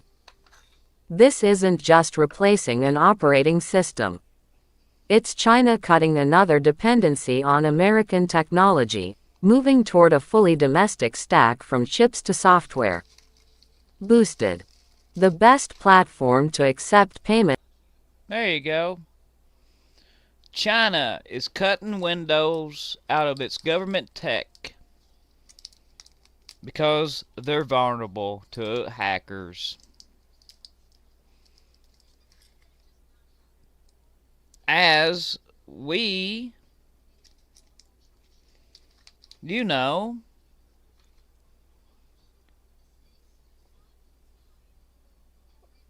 are not doing nothing hardly over here. And we are warning to the top of our lungs about, yeah, you guessed it. Let me find it here just a second, because I've got it. These Siemens S7 controllers in our grid.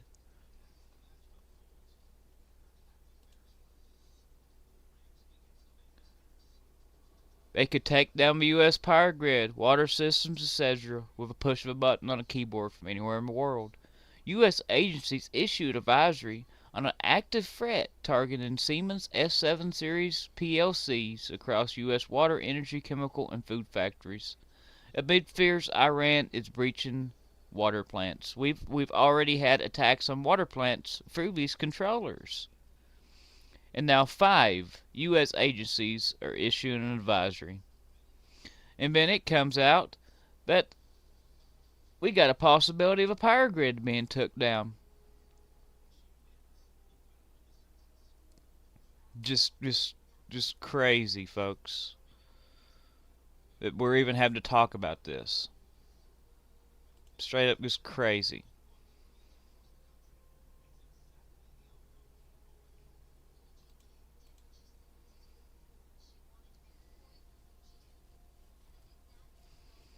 Interesting.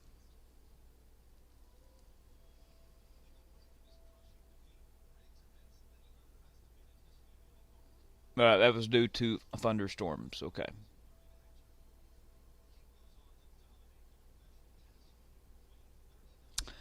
Here you go. Russian President Putin says Ukraine has opened Pandora's box following latest strikes and rejects all peace proposals. Like I've said many times, Russia is not interested in peace. If Russia was interested in peace, Russia would go home.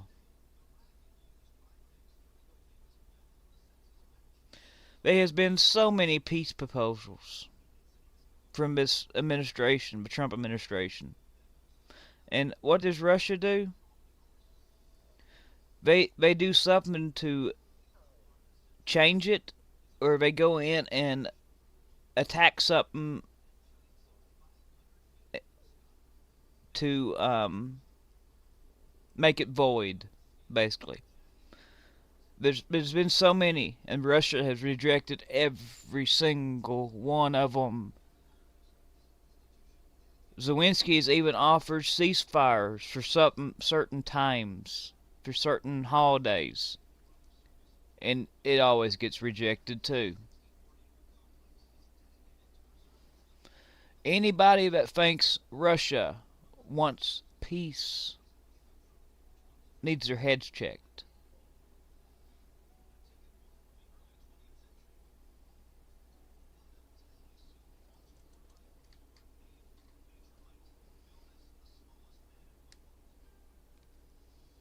They need their heads checked.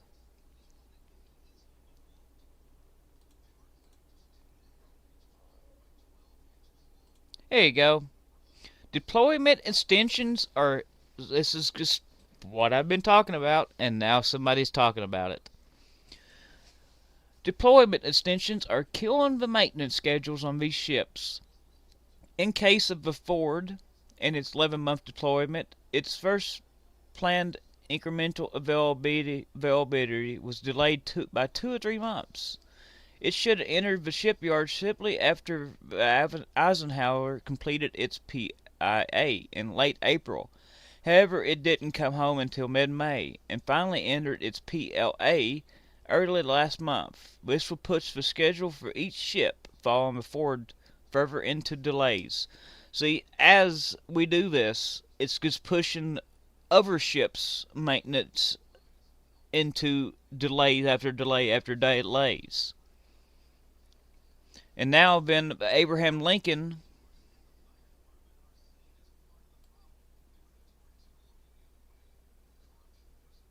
yeah, I'll let my reader read this for y'all.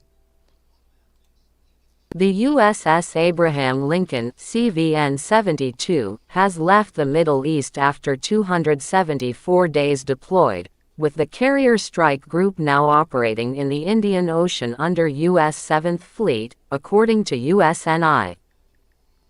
The carrier departed San Diego on November 25 and has been at sea since its last port visit in Guam on December 11, more than 8 months without a port call, breaking the previous 206-day record set by USS Dwight D.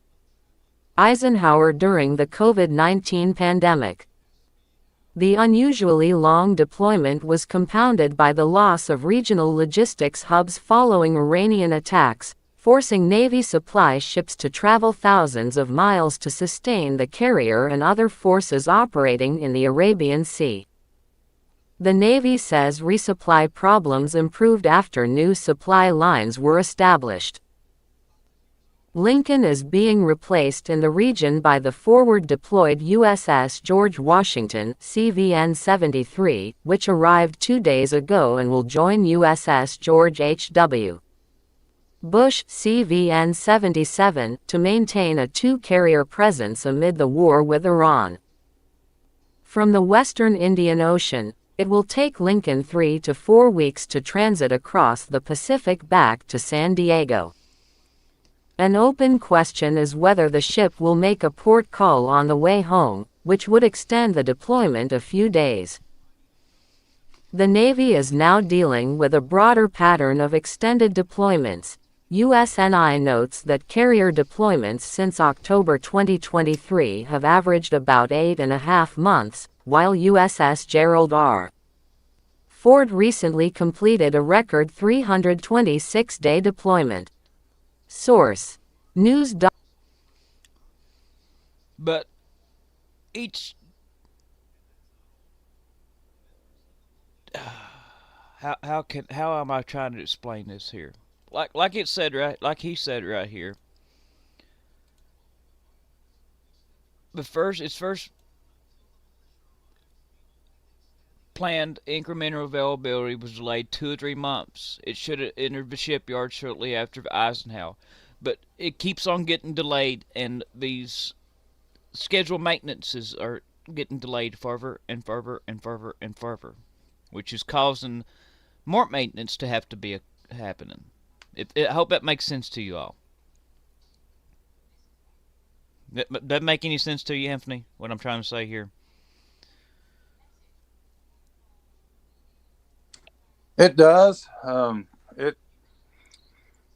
We got to get our stuff together before everything kicks off. And if we're all in port getting things fixed, it's not going to be, going to make us easy targets too. We're too late to the game. Too late. All this should be ready. And we're months, if not years out.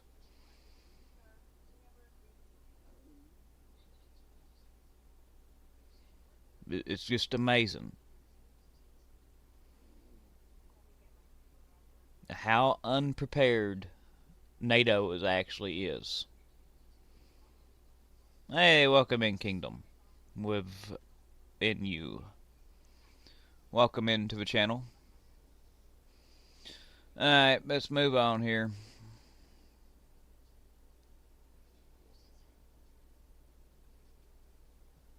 France has stepped in, with the U.S. having mostly cut Ukraine's ability to buy badly needed air defenses. France steps in to help. France to speed up missile deliveries to Ukraine amid critical air defense shortages. Good deal. This is really, really good news, folks. But France is stepping up to help. Ukraine needs these air defense missiles.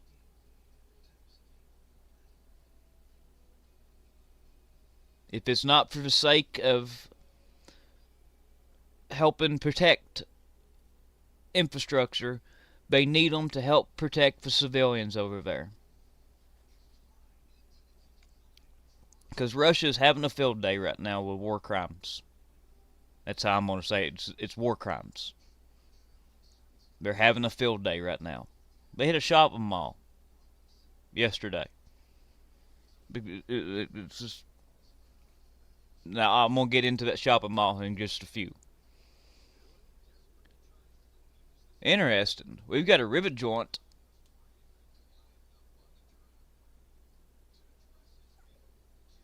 that has went up to the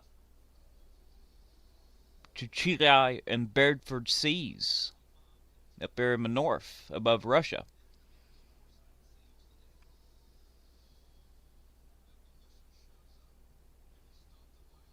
We're going up there to look around at Russia's north, looks like. Wow. That's kind of odd. I'm just saying that's kind of odd. That's about like where we went had this we moved this 135 up here to Norway, and it's been going up and looking at Russian's big submarine base up in Murmansk.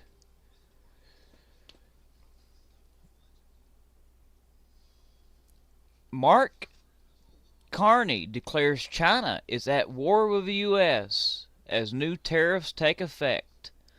Well, we had this big deal with big trade deal. Well, guess what? Trump changed certain things in it at the last minute, and then Canada said, we're not going to sign that because you went back on your word. So we've got a bad thing going on between us and China right now. And Canada has said that they're going to match tariffs for tariffs. And Mark is threatening to cut off the electric they export to us. So a lot of people up north. Let me pull this up here. Let me get the AI to help us.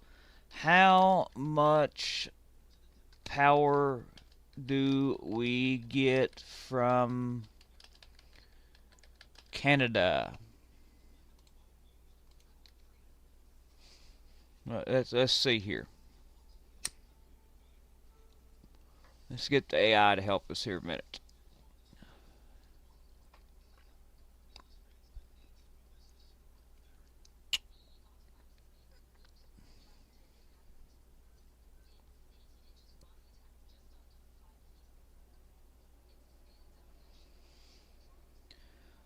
The United States imports roughly 24 to 27 terawatt hours of electricity from Canada per year.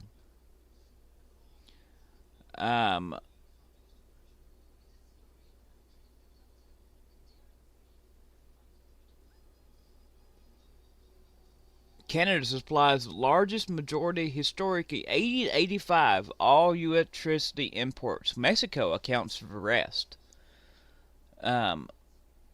Let's see here. What would happen if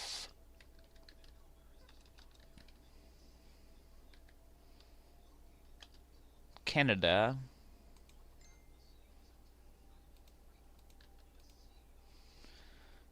cuts the electric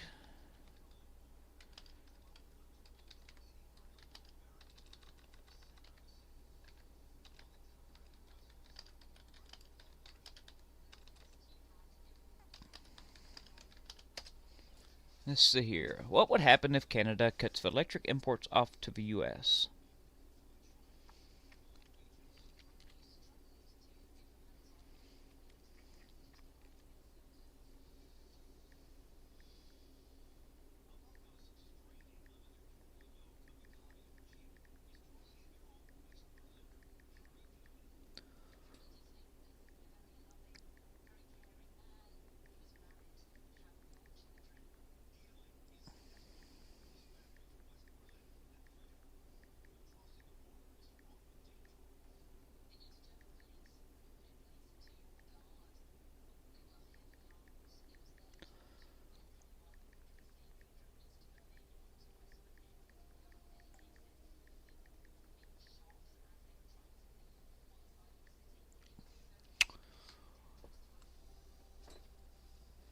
Here you go.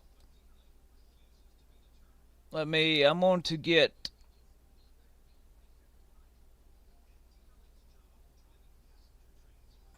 let's see here. Let's let the AI, we're going to open this in reading mode and let my little reader help read this off for y'all. 2 Home X. What's happening? Everyone can reply. Everyone can reply. Post. Let's see Your here. home. Stop. What? Sir, this is not what I want. I want to open this in reading mode. What are you doing, sir? See, this is what I hate.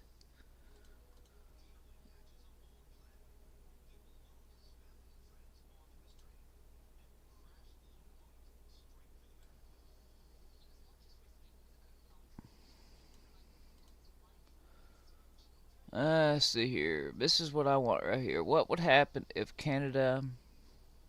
I mean, it wouldn't cause us to lose power, but prices of power will go up. See, this just makes no sense. The stupid thing.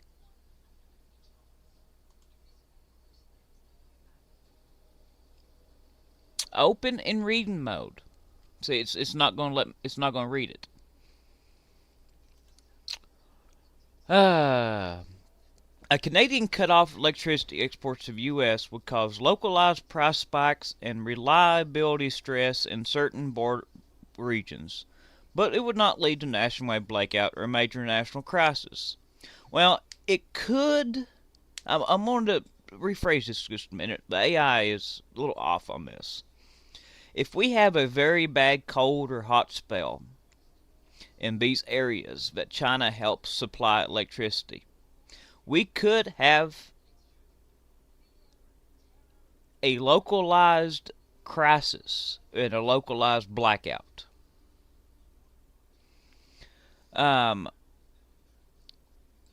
We buy roughly 24 to 27 terawatt hours electric from Canada annually. Um,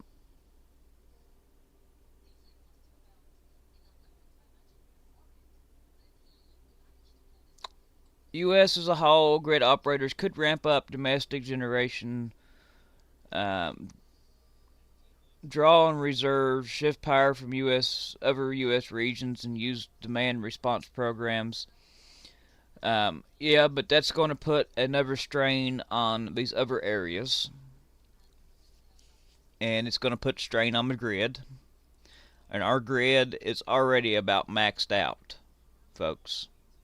And I want to put together a big show on our grid here in a few days. I'm going to talk to Charlie, and if anybody wants to help me, Anthony, anybody else wants to help me come in here and get all research into this thing and fix a package to put together for you all about our grid and how vulnerable it is, and it's stretched. It's stressed right now, and we keep on adding to it. Our grid is ancient, folks. Most of our grid was built back in the 50s and 60s, and it was never designed to last this long. We're at the end of its lifespan. And if we don't go in and do major overhaul to our grid, we're going to start seeing blackouts in places. Um,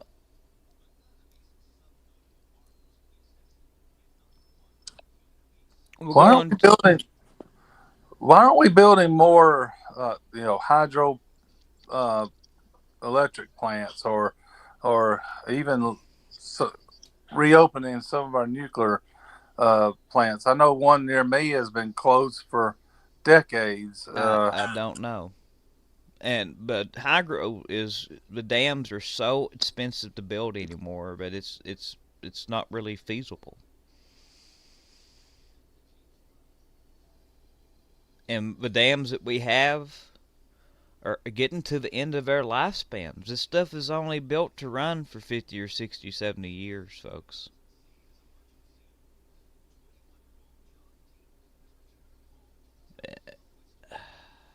I don't know what we're going to do.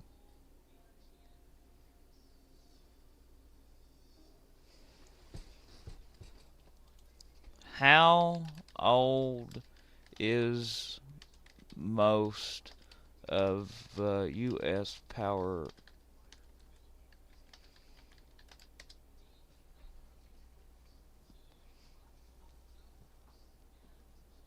Now, folks, it's raining. I got to go put something up. Oh my goodness! I got windows down. A minute.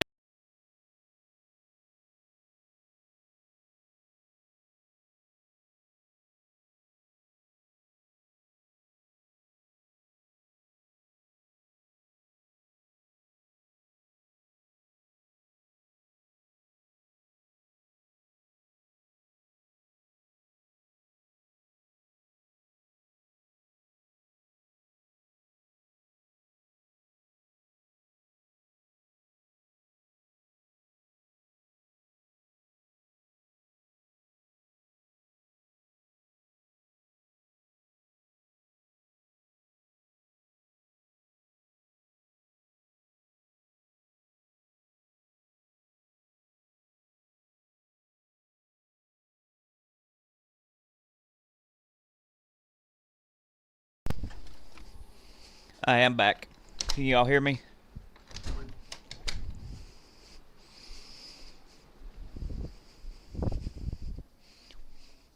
I think you all can hear me now. Test, test, test. Anthony, you good? I can hear you. Okay, good. Most of the U.S. power grid, especially the transmission systems. Now, these transmission systems are these big, huge sets of wires that run for miles and miles and miles. Is decades old, with a large shell dating back to the mid 20th century. About 70% are more than 25-year old. Many high voltage lines were built in the 50s through the 70s. During the post-major World War II expansion of the grid, typical design life was 40 to 50 years.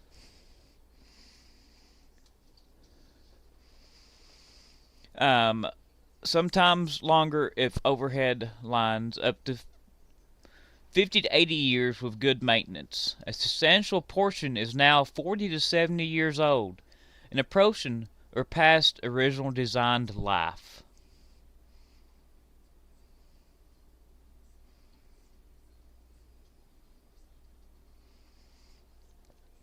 Large power transformers, critical high voltage equipment that steps voltage up or down. Average age is roughly 38 to 40 years.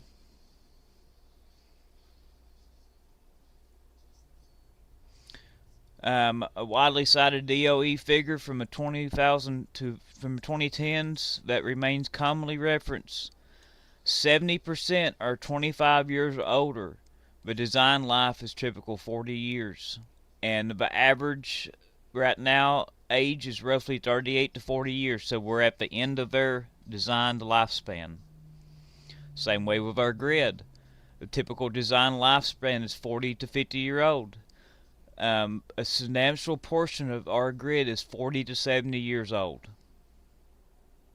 So some of it is past its 50-year typical design life.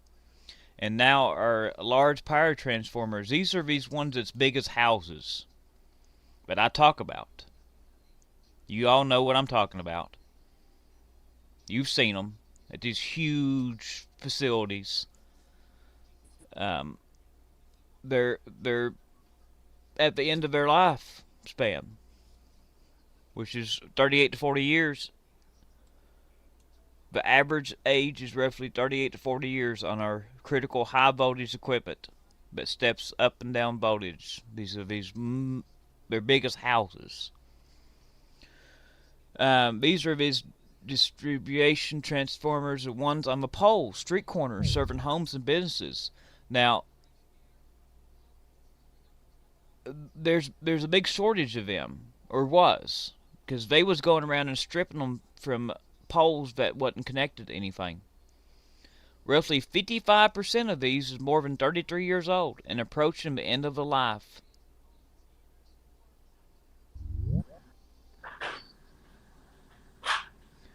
Substations and critical. You got backfeed there, Anthony,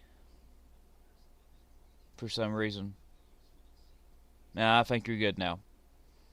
Substations and critical breakers and related equipment, many are 30 to 40 years old, with significant shells past planned replacement windows. The modern interconnected U.S. grid largely took shape from the 30s to 60s and expanded heavily through the 70s. Continued maintenance, selected replacements, and some new construction kept it running, but the bulk of the high voltage backbone and many key components are now 25 to 50 years old. Newer renewable interconnections and upgrades exist, but the pace of new high voltage line construction has been slow relative to needs. Hundreds of miles per year versus thousands, some experts say, are required. The aging continues to higher maintenance costs, greater vulnerability to extreme weather, longer outage risk with equipment fails, and challenges in integrating new generation or meeting rising demand. Like I said, our grid is about maxed out. And the grid that is in place was never designed to be working this long. It was designed to be replaced and upgraded. We're putting duct tape on this thing right now to keep it going, folks. Aging contributes to higher maintenance costs, blah, blah, blah, blah. Challenge integrating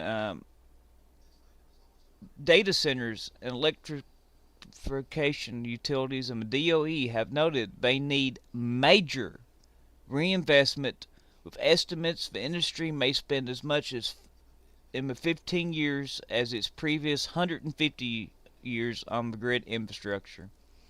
In short, a majority of the transmission system and many transformer substations are 20 to 50 years old, rooted in the mid 20th century construction, even as parts of the grid continue to be modernized.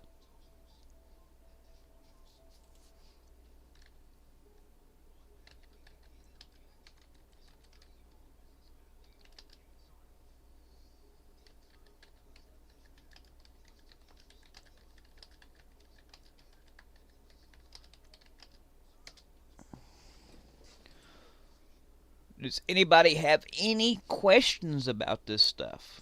Because I'm pretty knowledgeable in electricity. Anybody? Yeah, give me an email there. We'll figure out a way to get you in. Um, Anybody got any questions?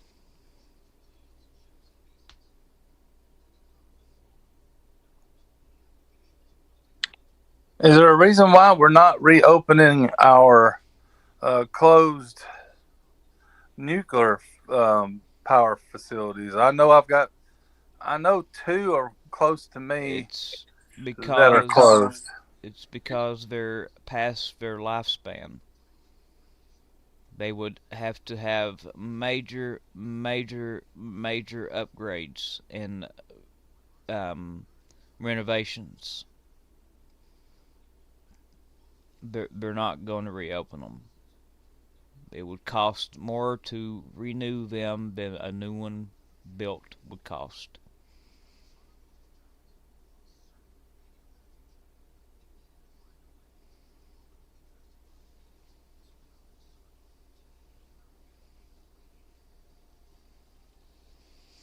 The U.S., you got any more questions? No, I was just out of curiosity. Yeah. Because they stick out like Mm-hmm. the cooling towers. You can see them for miles and miles, but Yep. they're not being used. Now, Yeah. do you know when these was built? I'm not for sure. it seems like they've been around since at least uh, the early '80s Yeah. that I can remember, and that that's just because that's when I can remember. But I know that we have one in Jackson County, and we have one here in Huntsville area. Mm-hmm. Actually, it we're actually use one in toward Madison, uh, Alabama. So that one is still in use. But the other, I think there's two more that's been shut down as Yeah. long as I can remember, nearly. Well, if you would do a quick Google search right there, if you know the names of them, and see when they was built and what their intended lifespan was. Okay, I know one of them was Belfont. I'll have to Yeah. see what the other ones are. And that would explain a lot right there, because these was only built to last for so long, like everything else. And once they get so old, their maintenance cost and their pulls it needs major repairs sometimes. All right, that sounds like a good idea. I'll Mm-hmm. do a Google search on Okay. those. Yeah, All right. they are designing right now micro reactors, like Smithy right here just said. I don't know if you all have heard about all these things. They're little small nuclear reactors. Do you all? I don't. Does anybody know or done research into the ones that Russia had during the USSR that powered their lighthouses and these little towns? The U.S. is actively building these things right now. They're little small power plants that can be brought in and set up. And yep, I'm gonna do some. We're gonna do some research into them in just a minute, there, Smithy. Um. Oh man, I wish. I really wish that I could. My little AI helper would help me. My little help reader would help me read this stuff. But for some reason, it's not letting me do this. It just pops. It pulls up this, and I don't know why it's doing this.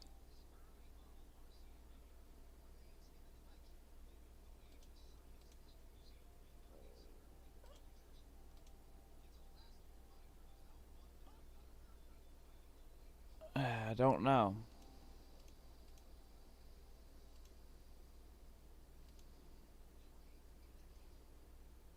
Let me try something here a minute. Let me open up WordPad, and I'll copy and paste this over here and see if I can do it this way.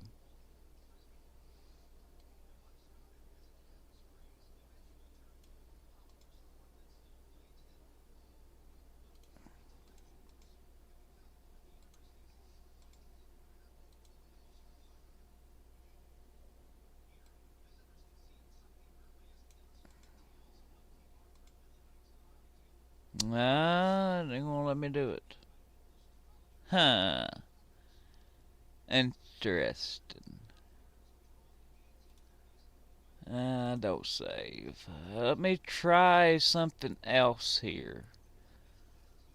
Oh, do.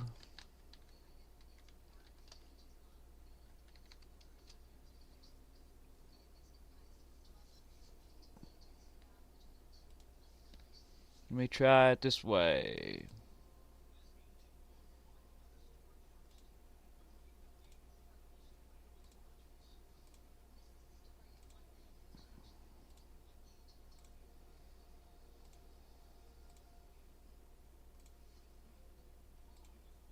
Let me see if this will work.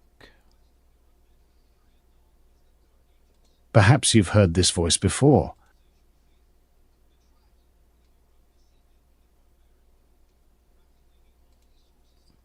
Hi, I'm Geffen.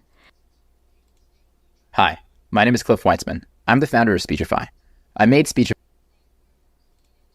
Hi, my name is Cliff Weitzman. I'm the founder of Speechify. I made Speechify to help me with my dyslexia. Alright. Let me try this. I'm working here on this a second. Alright. I'll just copy this and put it over here.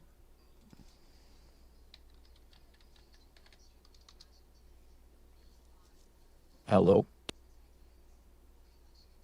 No, I'm not paying $2.73 a week for you to read something to me. No.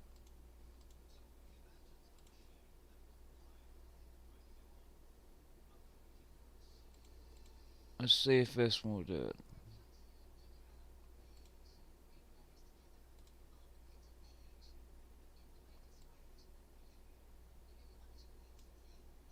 Y'all just bear with me here a minute.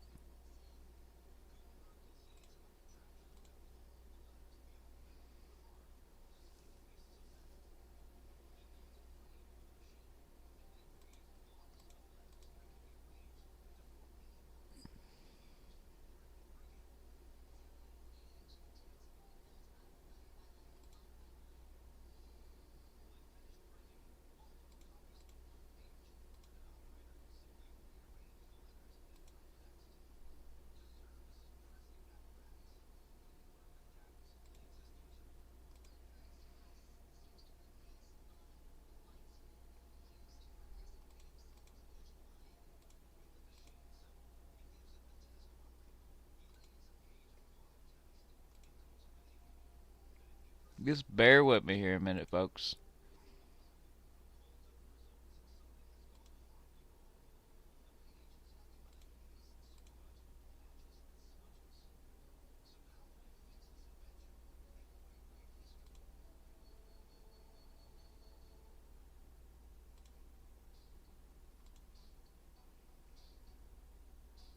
Okay, we want to import.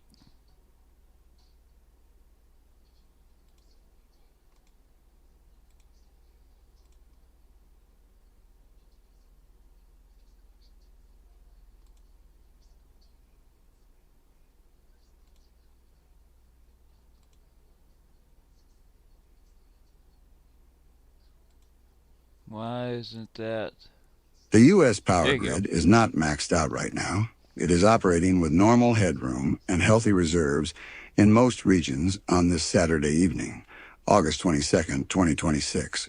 Current snapshot national demand, lower 48, was around 456 gigawatts in the early morning hours of August 22nd, EIA hourly electric grid monitor data. Demand typically rises through the day and evening in summer, but remains well below peak levels on a weekend. Summer peaks often reach the high 600s to low 700s gigawatts nationally during hot weekday afternoons. Right now, the system is running at a substantially lower utilization rate. Regional examples from recent days show comfortable margins. For example, PJM with forecast peaks around 121 to 122 gigawatts against approximately 150 gigawatts scheduled capacity. ERCOT evening demand well below its daily peaks with normal reserves. Grid operators report normal status in major regions with no widespread emergency alerts. Broader context. How tight is the system overall? While not strained at this moment, the grid's long-term margins are thinner than historical norms.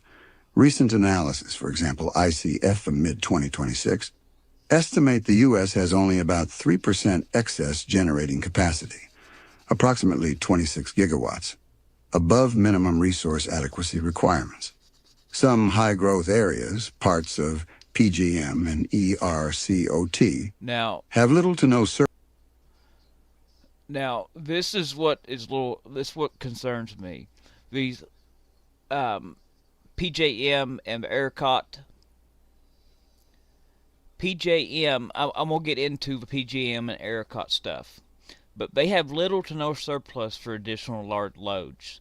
And when we have a big ice storm or a big cold spell or heat wave over here in the eastern U.S., this grid strains. It really strains it. And here during that ice storm we had back in the spring here, they actually done load shedding. They shut certain people off. They shut them off. And this is only going to become more and more problematic as we go on into this GSM. And they keep adding and building these new subdivisions and building these data centers and these factories and stuff. They just keep on adding demand to the grid, but only has a 3% excess capacity with no surplus for additional large loads.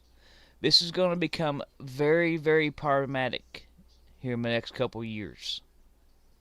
And this is why I'm getting back into these old transformers, these old transmission lines are straining themselves already. And they're old. You know how old stuff does. You can't run it wide open. You'll blow it up. Old equipment. If you all have ever worked to old equipment, worn out old equipment, you know what I'm talking about. Anthony, you know what I'm talking about? I do. I know what you're talking about. You can't work the old stuff like you do a brand new piece of equipment. It won't work. At least not with a lot of maintenance. Yep. And that's the problem. We're not maintaining this stuff either. But the ERCOT and PJM grid have little to no surplus for additional loads. And we're only going to see that increase the problems. It's not the fact that a foreign actor may take down our grid. Our grid may take itself down, folks.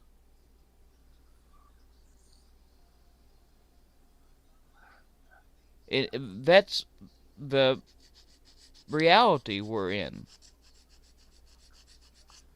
Now listen to the rest of this here a minute.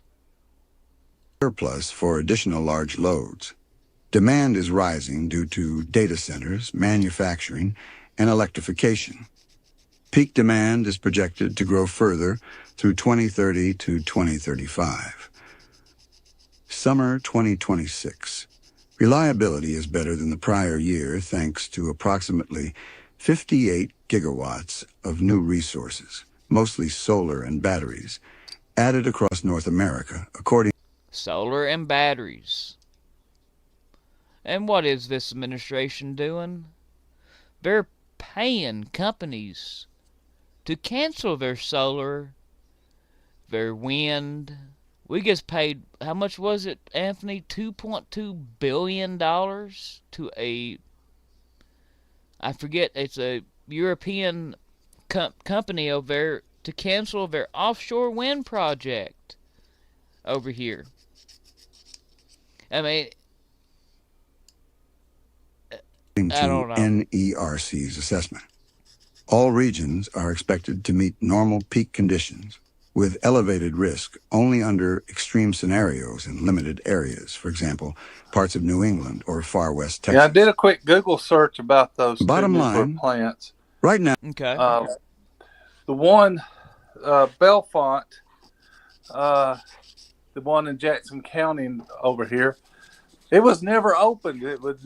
They built it and never turned it on. They just, it was, and it just recently sold to a private individual, which is kind of weird. But yeah, he's trying to. What is the individual's name? I'll have to look that back up. I wonder if it's a Chinese name or a foreign name. I'm not for sure, but he is proposing using the small modular reactor instead of what it was built for. So I was neat that you were talking about that before I looked that up. So it's it has two stacks, so that would be interesting with that. But also the one that's both of them were constructed in the 70s, by the way. Okay. And the one that we have, oh,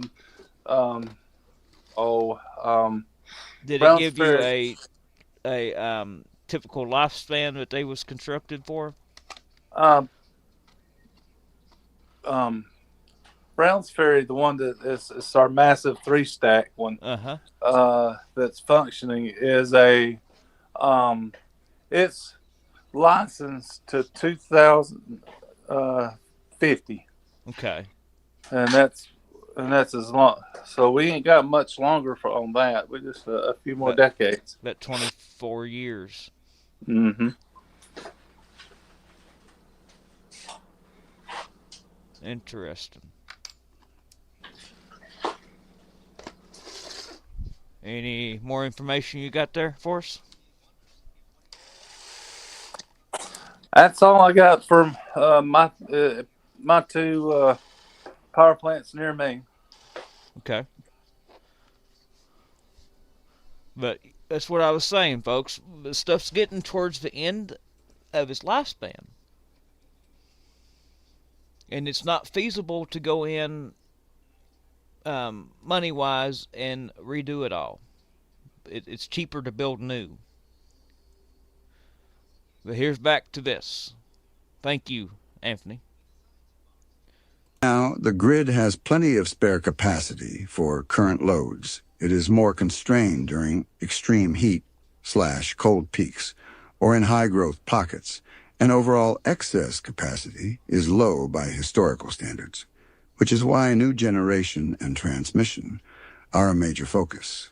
You can check live national and regional data. Okay. What we're going to do here now is the PJM interconnect and ERCOT.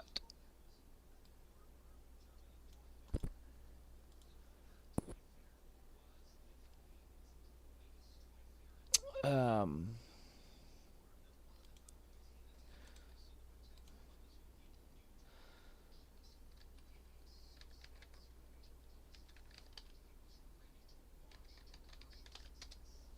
ERCOT serves. This is the big interconnect system. Yep, micro reactors. That's going to be what's coming, is micro stuff. Remember, folks, if you are a member on Discord, you can come over here and join our roundtable. The roundtable link is in Discord all call channel. You can come over here and you can ask me questions, or if you have import anything, you can come over here and talk with us.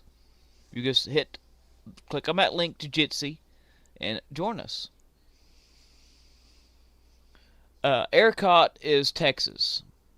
Do you remember about the ice storm we had done in Texas in 2021? There, Anthony?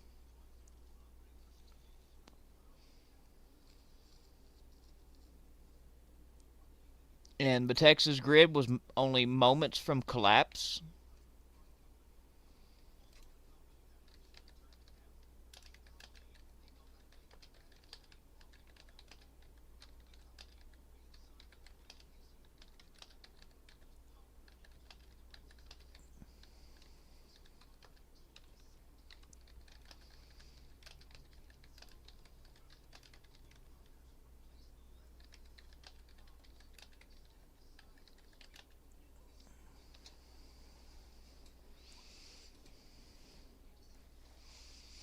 We're going to let it read this off.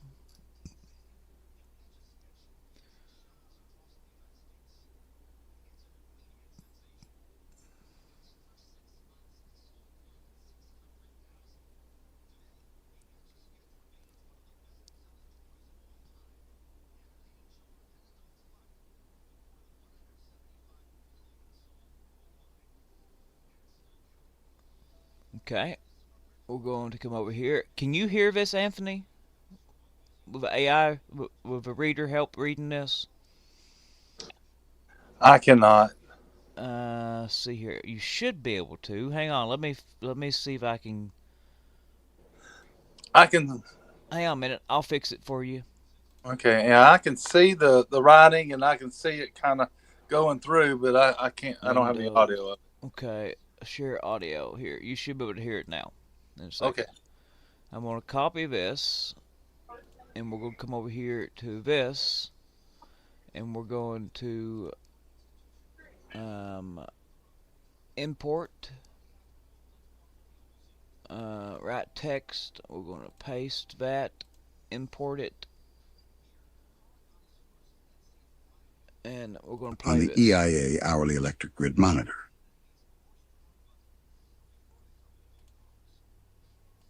The U.S. power grid is not maxed out right now. It is operating with normal headroom and healthy reserve. That's not one on one. It's this one.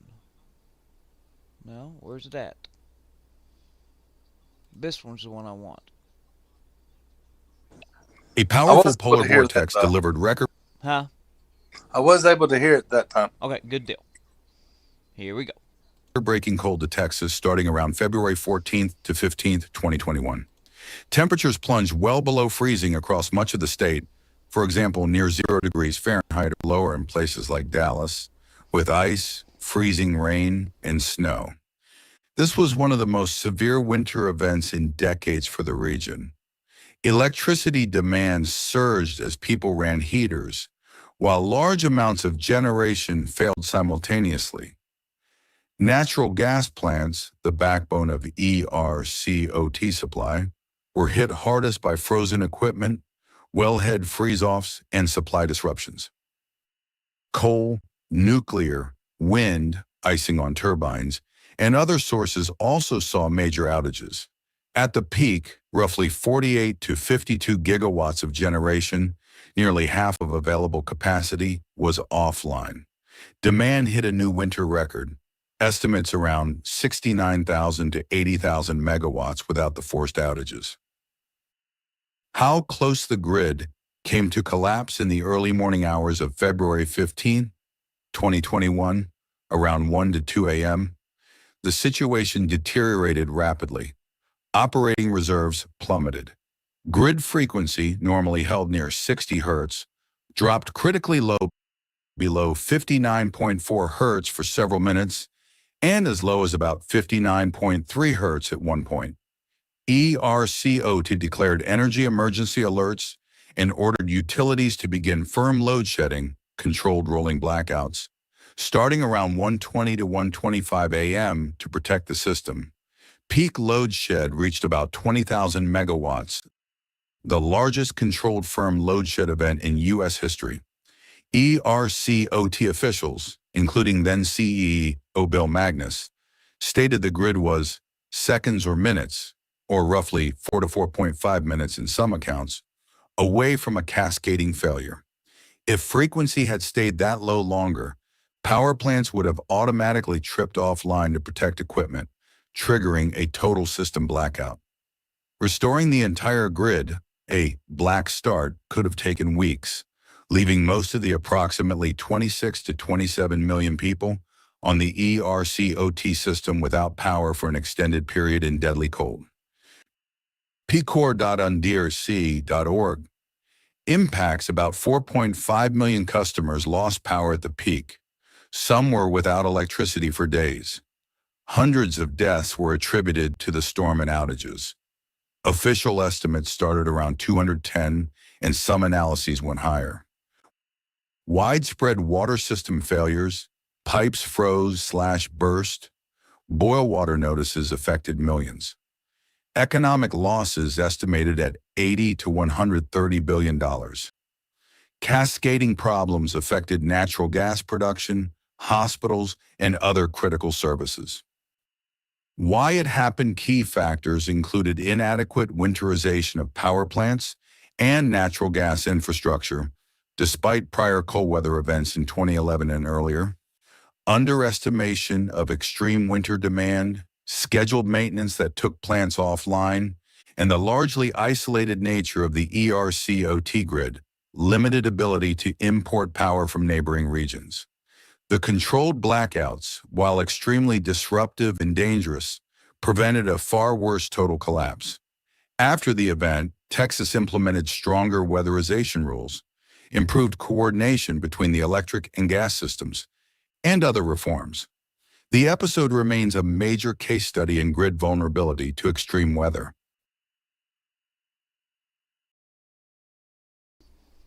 Well, right there, it was between 4 and 4.5 minutes to black out, total collapse, and it would have took weeks to have got it to come back online.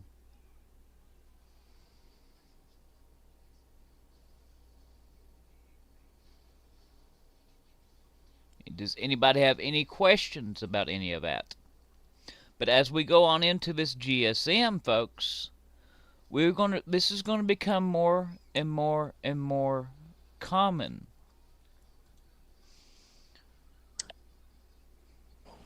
We are looking into getting another source of way of cooking by using a flat, I guess, a potbelly stove. Mm-hmm. And we already use wood as our fireplace is what we with an insert is what we use now, but we can't cook on it. Yeah. So we're looking at a way of adding another stove just for cooking in it, and putting it in our Florida room, and it'll be kind of nice to have a small fireplace, Yeah. a little stove there as well. So mainly it's there for when power's out and we can cook on it. Everybody needs a fireplace. But in Texas, that would have saved so many lives. I mean, folks, if instead of sitting there and freezing to death, go outside, build a fire. You know what I mean? If you have to pull the siding off of your house, pull the baseboard up in your house to stay warm, do it. There's no sense of somebody freezing to death when you could start a fire outside.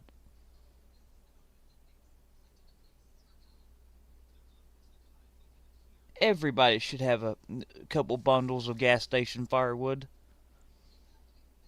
stuck up.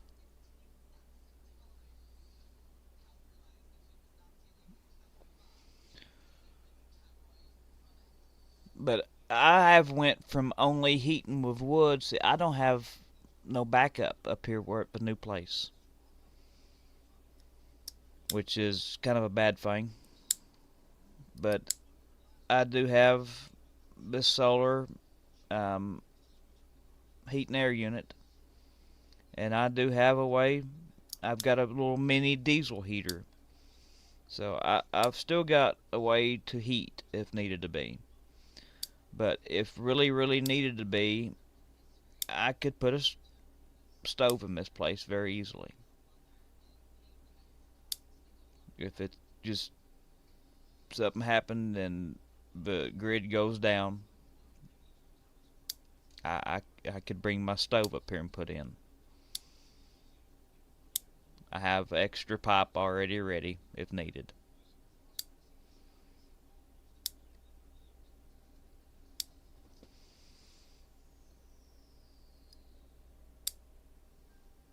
Make sure there that you keep your chimney swept out there, Anthony. Keep it clean.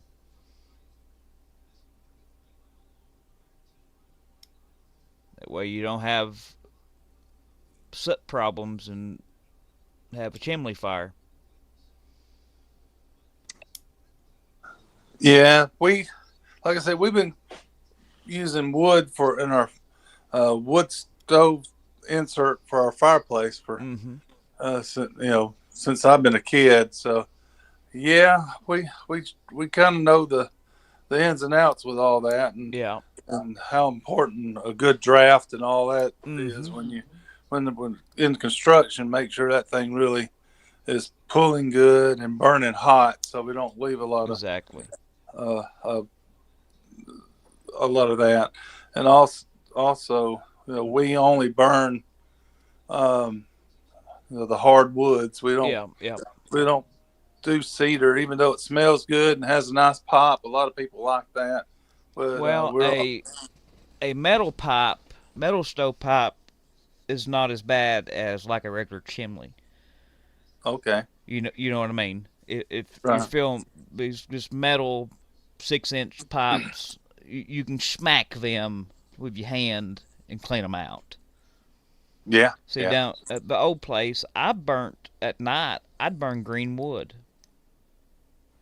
wet stuff.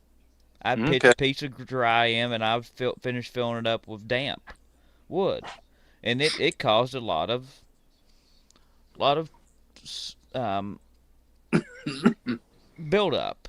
And I had a hammer. I just smacked the chimney, and it all fall down. That's good to know. I will use that when But we put this in. Yeah. I do recommend if you're putting it in up through the ceiling, you use a triple wall pipe. Okay. Yeah. That way, We're definitely going through the ceiling and yeah, through the roof. yeah, I would definitely look into getting that triple wall because that way it don't have no heat on the outside for anything to catch up. You know what I'm Okay. saying? Right. Because a triple wall pipe, you can just grab a hold of it. Yeah. So, but you can get that at Lowe's or wherever, at triple wall stuff. Here, I'll actually pull it up and show you here um, what it is.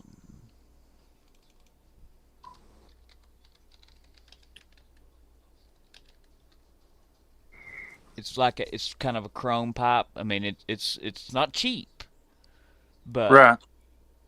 I highly recommend it. See this right here? Yes. Yeah. These right here is a 6-inch but 3-foot section. I mean, it's not cheap, but it's so much safer. I'd rather spend a couple $100 instead of losing my house. Exactly. Um, you would probably be fine with a double wall, honestly. It's a little cheaper.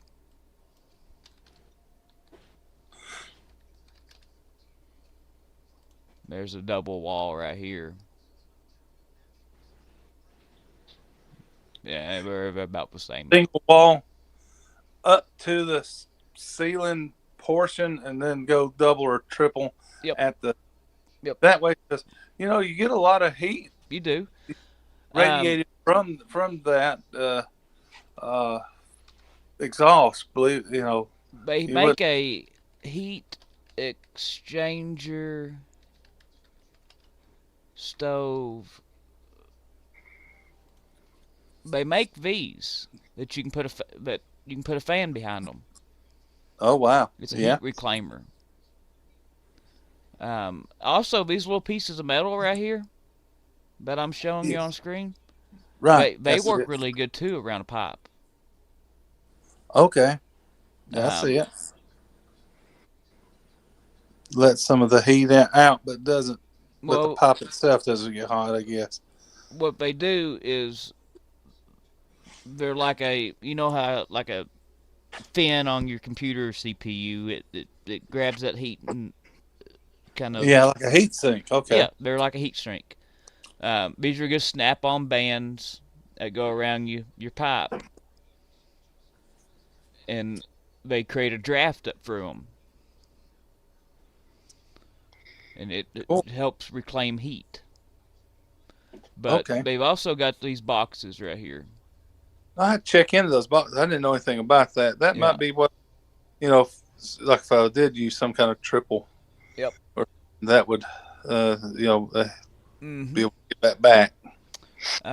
They make some here with a fan on them. Let's see here. Now here's one with a fan on it.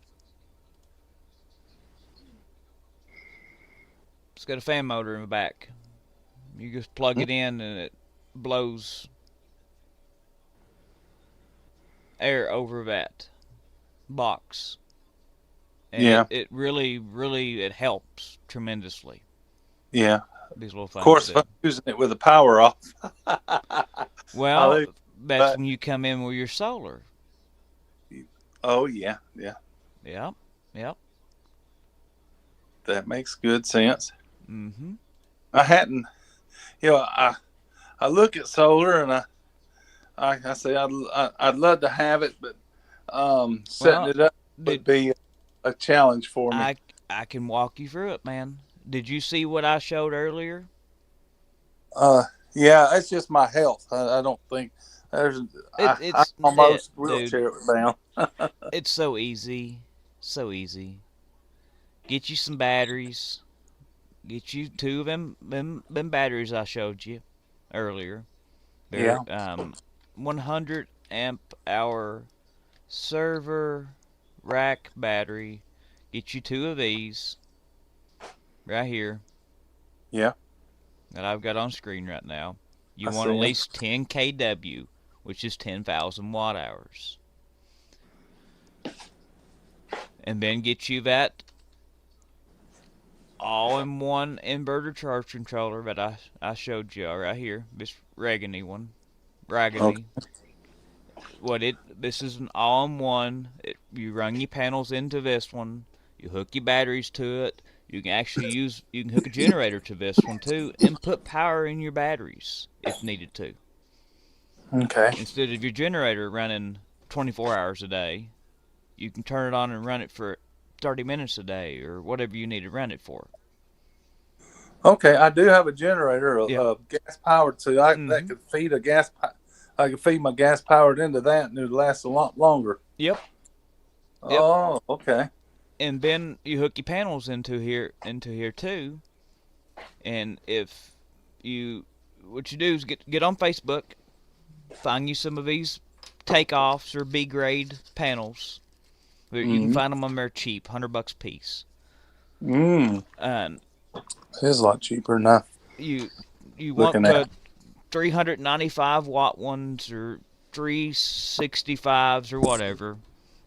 Go there and get you. Let's see here. You can get 3 cents 9. You can put 12 of them on this system, but I'm mocking up in my head for you. Yeah. You can put 12 of them on it. You put them in series of 3. You want to run in about 110 volts DC. You don't want to go over 115 volts DC to that charge controller. Okay. You could even run them in series of 2 if you wanted to. You don't have to have 12 panels. You can have 8 or whatever you want to put on it. Might have more room for 8. I was thinking. But the more panels you've got, the better off you're going to be. Yeah. If you can put all 12 on there and run 4,400 watts of solar into this thing, even on cloudy days, you still make enough to run your refrigerators and your freezers. Yeah, that's what I would And you don't have to bury the lines. You just pitch them out there, run them overhead, or just leave them on top of the ground. You don't have to bury them. Well, if I did it, I got a back building. I just use my building that's west. Well, you don't want to put your batteries outside in the cold. Lithium don't like cold. They don't like heat. You'd want to put them inside. Well, yeah, I was just thinking the batteries. I got a north and a south. Gotcha. Shop. I mean, not shop, but garage. Yeah, you can put your panels right on top of it. yeah, just put put it on the panels on Yeah, the west facing, yeah.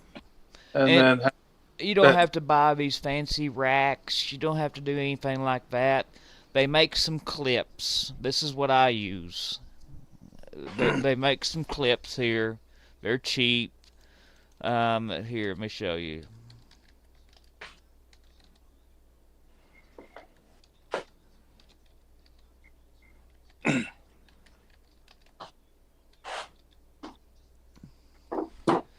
It's these little things right here. You can get 16 of them for $30, which is 4 panels. You can make these things even. okay, yeah, my Uh, son just bought a one of those little printers, so 3D printer, so that yeah. might be. Oh, you want to make these out of metal because these is Oh, what's holding your panels. yeah, You that see makes. that on the screen right there, and then Okay, yeah. you can just screw your panels right to your roof. You don't have to have these fancy jig sets and bars. You don't have to have all that garbage. It's just Okay. extra money that you don't have to spend. This is the bare bones. You just clip them on your panels. And I recommend on these bigger panels to get you some bigger washers and use that come, but instead of the ones that come with it in the holes. Your panels will already have holes pre-drilled in them. Just take you some caulk, some good caulk, and just caulk the fire out underneath of this. When you stick it down, Mm-hmm. right underneath of it, just throw you some caulk, and when you press it down, it oozes out. You won't have no leaks. Okay. But Well, yeah, that's the cheapest way to do it right here, and I've never had no problems out of them. all right, that'll be on. In Discord, there's a solar power thing. Is this stuff already I listed in there, or here, can you put those in there? yeah, That way, I'll have that information when I, you know, here. Let me pop it get over that. there. Just a second, and I'll put the link to the charge controller and stuff over there too right now. Awesome. And Let's see here. Solar. Where is it at? I know we have a channel for it. Electronics and solar is where it's going to go into. There's all a right, link there. I guess gave you a link there to them brackets. Let me go over here and get you a link to this charge controller. you're right. And See, I bought this, the same one as you can see on screen. I bought it April 16th of 24, and it's been in service ever since, 24 hours a day okay, with no issues. Copy Discord. Here is the charge controller. Let's see here. Let's get you a link to these batteries.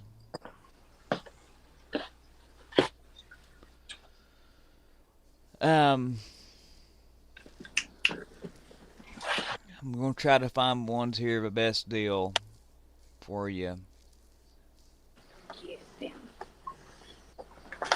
See, right here, this is what I've got right here. Except I've got them out of 12-volt batteries. I have 30.72 kilowatt hours on mine.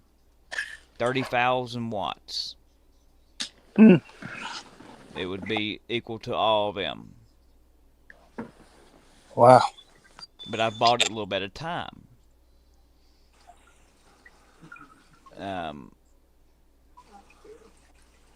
I like these eco-worthy batteries. But you don't have to go with them. You can find you some cheaper ones. Here's a Tex Kent one. It's got pretty good reviews, but there's only 15 reviews on it.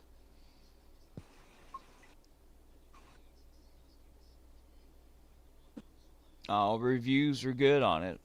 I mean, this is kind of a gamble you take, you know what I mean? Right, right. Now I'm looking here. Let's see what we can find you that's got pretty good reviews on it.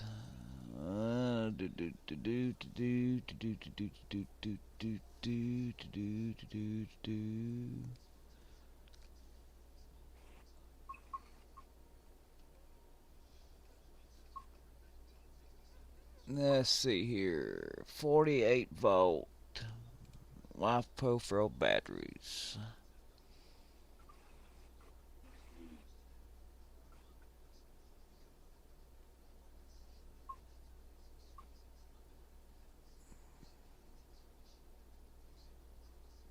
I mean, these things just came way down. See, I was paying, when I first bought my first 4 lithiums, I paid $7.99 a piece for them things. For a 10,000 watt hour setup. So almost $3,000 is what I gave for them first 4 batteries I bought.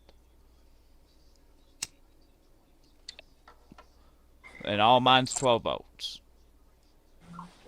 Which, you could do it. You could do it like this. But the 48 volts ones are so much easier to deal with. You don't have to worry about equalizing them and putting equalizers on them and this and that. So I would recommend getting 48 volt. Okay. That way, they're just easier to deal with.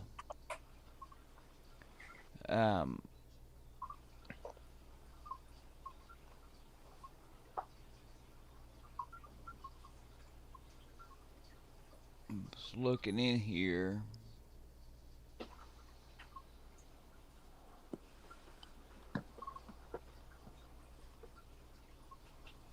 Just trying to find you something that's got it's a good deal, but has good reviews.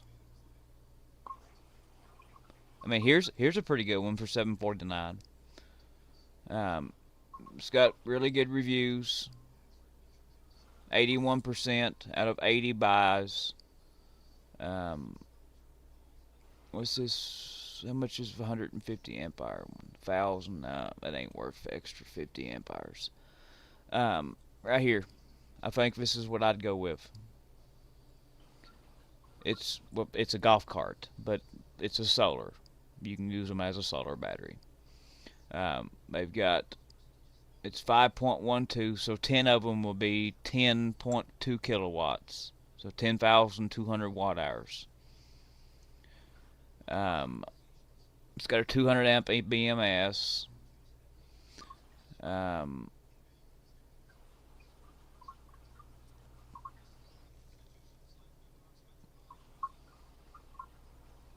Grade A cells. You can parallel 4 of these for 20 kilowatt hours. And that max, you don't have to worry about that. You can put 6 of them together. Just hook them up in series. Not series, but parallel. Positive, positive, negative, negative, so on. Yeah. It's got low temp protection, which is good. Right. Yeah. It'll shut itself down if it needs to. Discharging to negative 4 degrees and 149 degrees Fahrenheit. And it will charge between 32 degrees to 113 degrees. Off grid. Yeah. I think this is what I'd go with right here, man. Your wallet and your room stuff.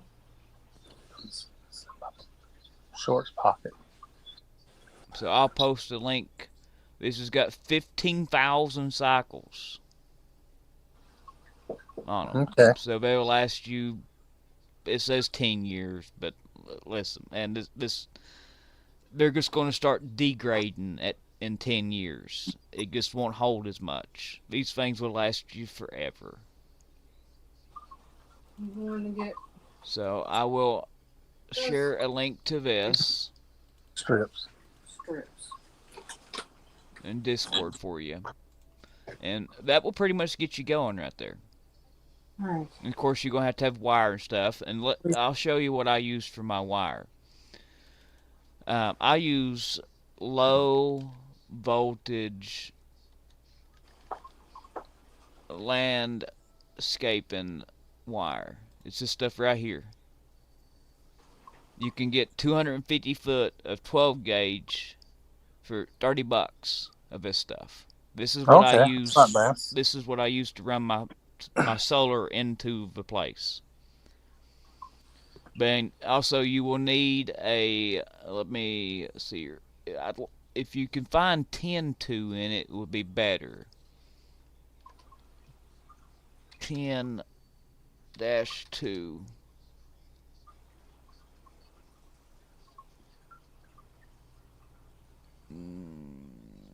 Let's see here. Right there. There's 150 foot of 10-2 for $40. Okay. I mean, I'll get it. It's just a little bigger around. It just, handles stuff better. I'll drop a link over here in Discord to it. And also, you're going to need a PV combiner box. These, you bring your strings in, and it combines them into one outlet to run into your charge controller. I bought one. Let me figure out. I don't see the one I bought.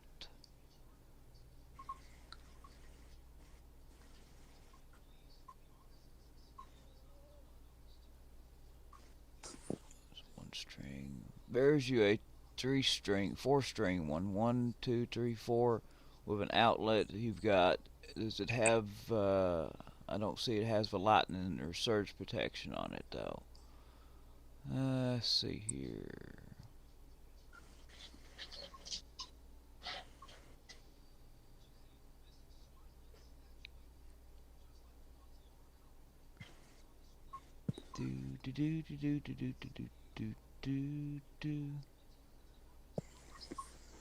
Let's see here if this one's. Let me get an inside view. Does it have an open inside view of it? Yeah, it does.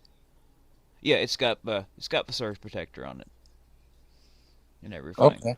Yeah, but this one's got the fuses. You don't want that. You want the ones with actual breakers on them.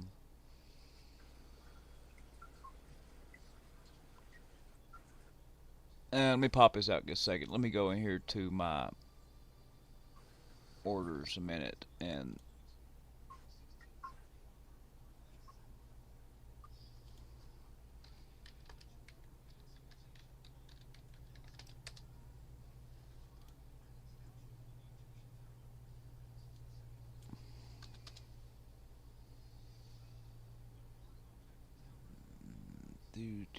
here's the one that I got.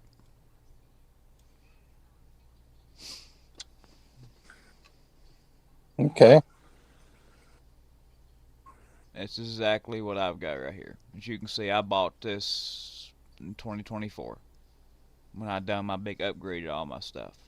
This has got 4 strings, 1, 2, 3, 4. You can bring 4 strings out, and what you're gonna do, you're gonna have a positive. It's labeled right there. Your positive and your negative coming out to your charge controller. And you run this middle one that's got the gray with 2 red things. That is your ground. You run that down to a ground rod. Okay. And I'll grab a link to this for you.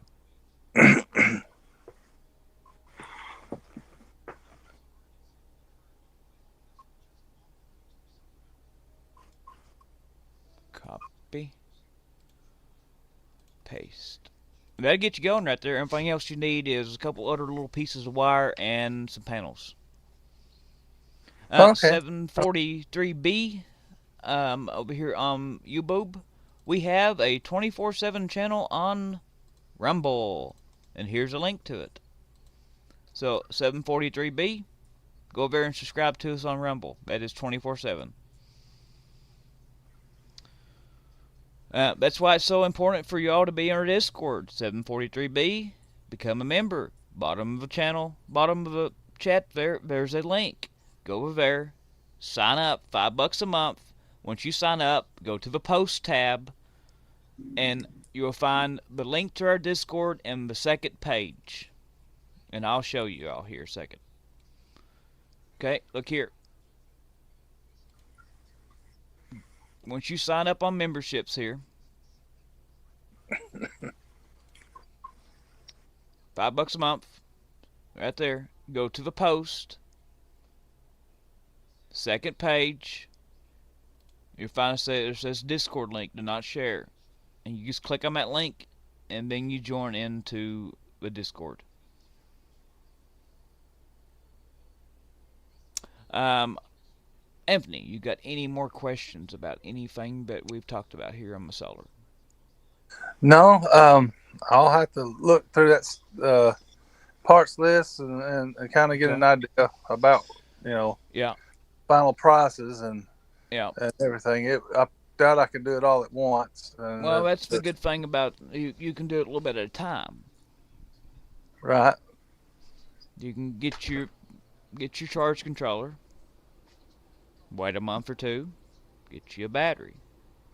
And you don't have to buy all the batteries at one time. You can get one and then save up and get the next one. You can just keep adding to them batteries. Right. And maybe get the first stage, just have it where at first I can just hook it up to my generator. Exactly. And just run. That way I can run my generator, power the batteries, and let the batteries do the work. Yep. And then later on, add more to it. Yep. More functionality to it. But yeah, that's a big thing there. You don't have to have panels right now. You can get this set up and you can plug it into your wall outlet, keep it topped off, and power goes out.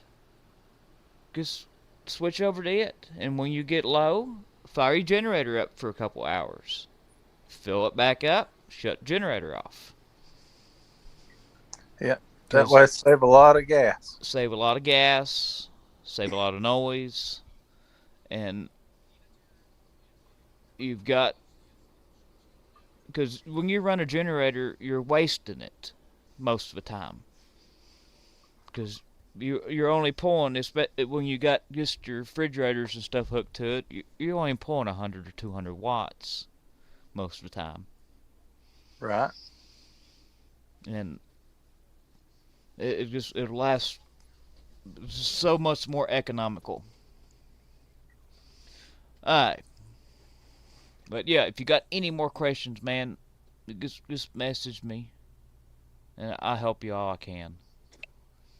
I do appreciate it. Thank you. No problem.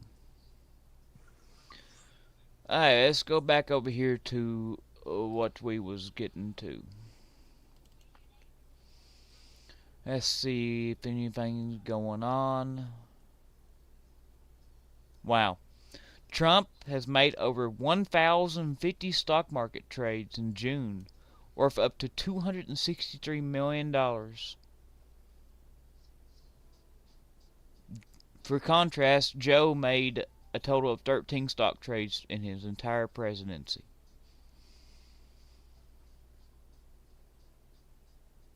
Also, folks, we had a 6.0 earthquake in Japan a couple hours ago. These earthquakes are increasing, and they're only going to get more and more and more and more, because the magnetic fields of the sun's going out of phase, and it pulls and tugs on Earth, on our planet here. There was a stream that Lee done a couple days ago, and he explained it really, really good, and towards the end of that stream, and I can't remember which one it is.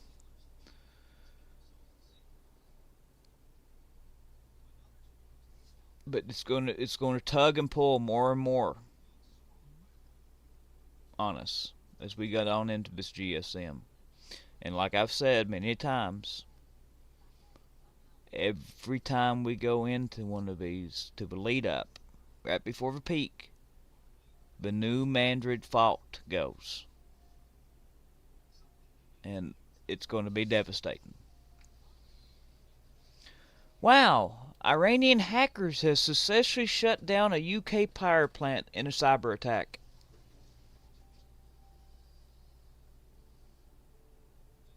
What do you think about that, Anthony? Yeah, it's just a matter of time for they hit us. Yeah. Well, they're already hitting us. They hit the U.S. water infrastructure last month, affected 12 states. Wow, that's a good hit. Yeah. And they're saying that this incident took place at the same time. Iranian hackers shut down a UK power plant. An unprecedented cyber attack believed to be the most successful of its kind. The incident took place at the same time as a series of attacks on U.S. water infrastructure last month, which affected 12 states and caused concern in the White House. That was a test. Just like all these drones that Russia's been sending in, they're testing. They're getting ready. They're figuring out our weakness, figuring out this and that, and all these tests and what's the word I'm looking for? When you send something in, you're search for a P. You're not purging, but you're you know what I'm trying to say, Anthony. I do. I'm trying to think of the. I know the. I'm with you. My brain is. It gets. I get a word in there and I can't get it out either. But I'm. Yeah, they're probing. Probing. Testing, yeah. Probing. Testing, Yep. Yeah. And I'm just waiting. They know they can look and see what our weather is and know when we're having a severe cold front with. Yep. Just, they can wait and hit one of our power plants and shut it, completely shut it down. Like you said, if they shut it down, you can't just power it back up within a day or two. They on a cold start. So if they hit us hard enough to shut that thing down in bad weather, you could have a lot of deaths from that. Yep. Well, that's their plan. They're not going to come out and attack us. They're going to take down our power infrastructure over here and let us sit for about a year or so. And then they're going to come over here. That's the reason why China's building all these big, huge landing ships that's got a 5,000-mile radius and can hold hundreds and hundreds of vehicles.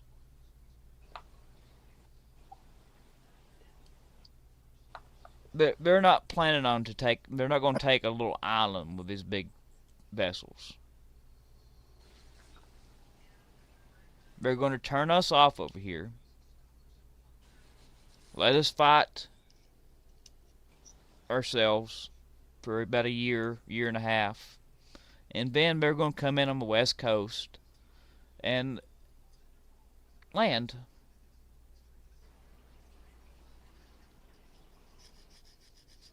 That's their agenda.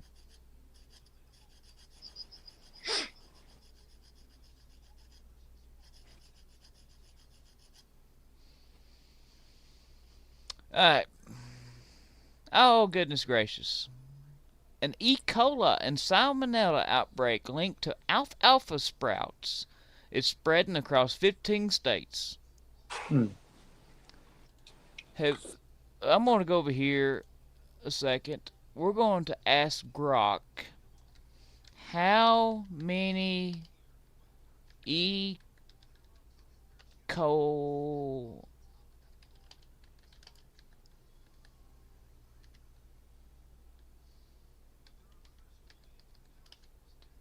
and salmonella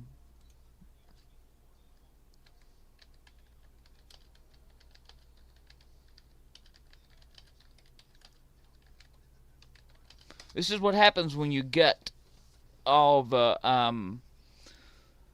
agencies that go in and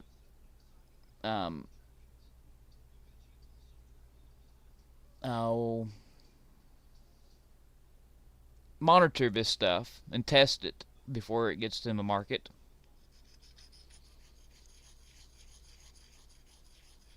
Let's see here. How many E. coli and salmonella recalls have there been this year?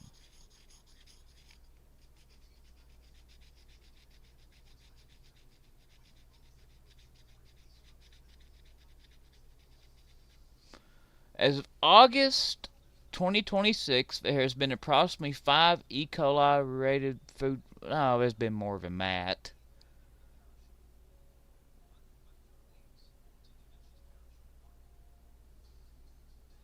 There's been more than 5. Go do your research. Stop with the AI slop. Go do your research.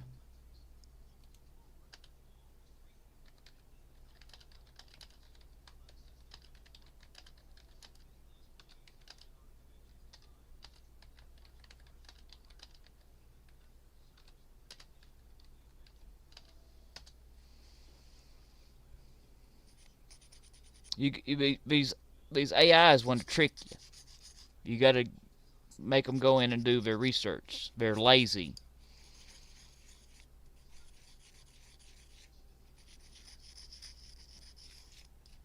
You're right. Let's clarify that the figure 5 refers specifically to the former recall events. Um,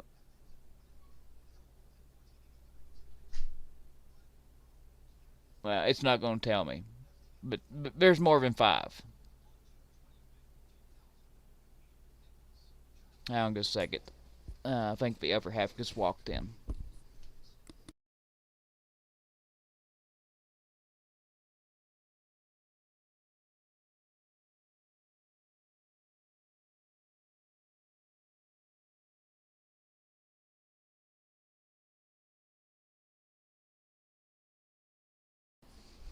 No, she's here, but she went back out.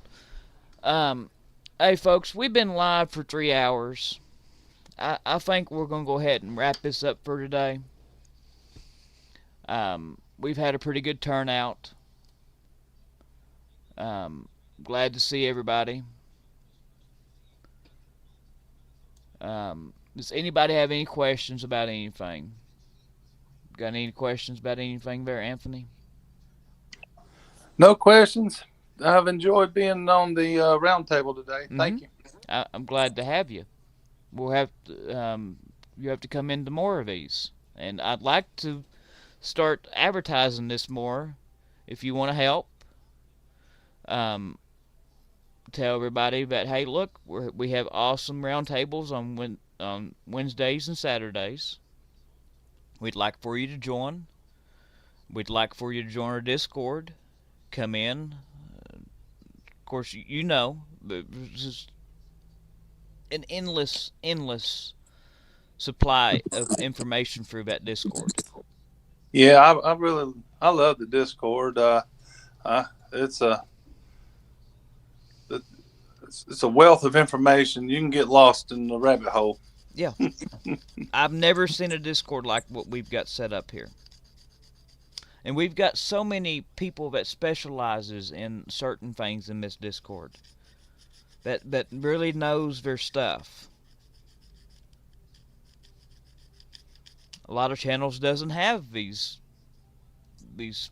people that specialize. Wow.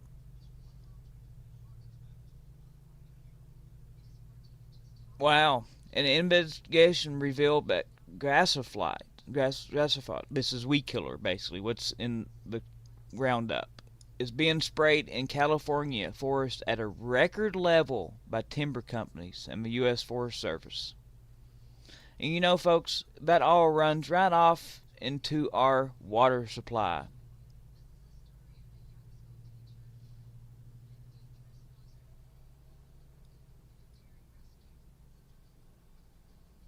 Runs right into our stuff.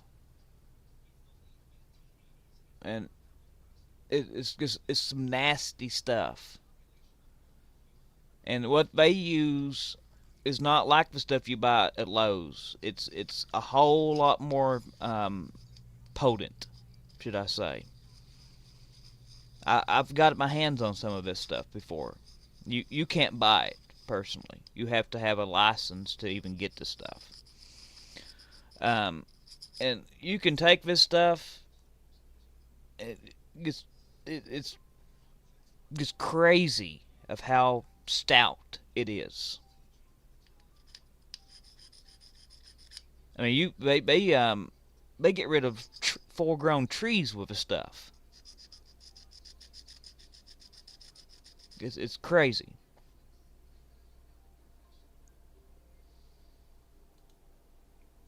And it's terrible for you.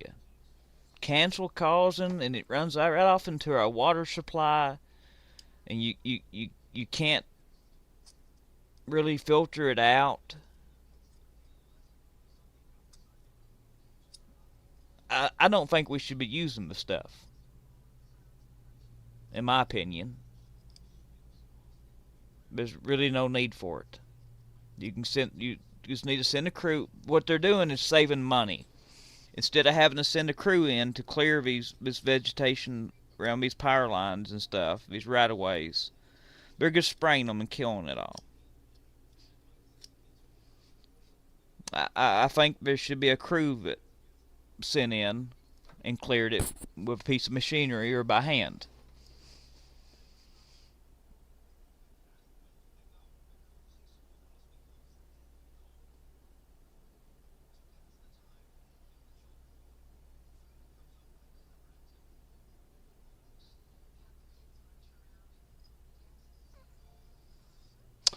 Well, folks, I'm glad to have you all here.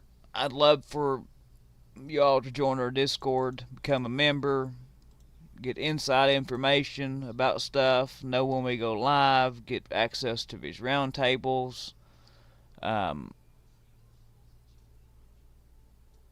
we'd love to have you there. So with that, we're going to go ahead and wrap this up today. There is 3 links right there. That is all links to our Rumble stream. Go over there. It's 24 hours a day, just like what we used to have over here. Go over there. You don't have to have a Rumble account to watch. So, I'd like to see you over there, folks. Get moved over there. I am going to end this in 3, 2, 1. Hey, Anthony. It's just you and me now.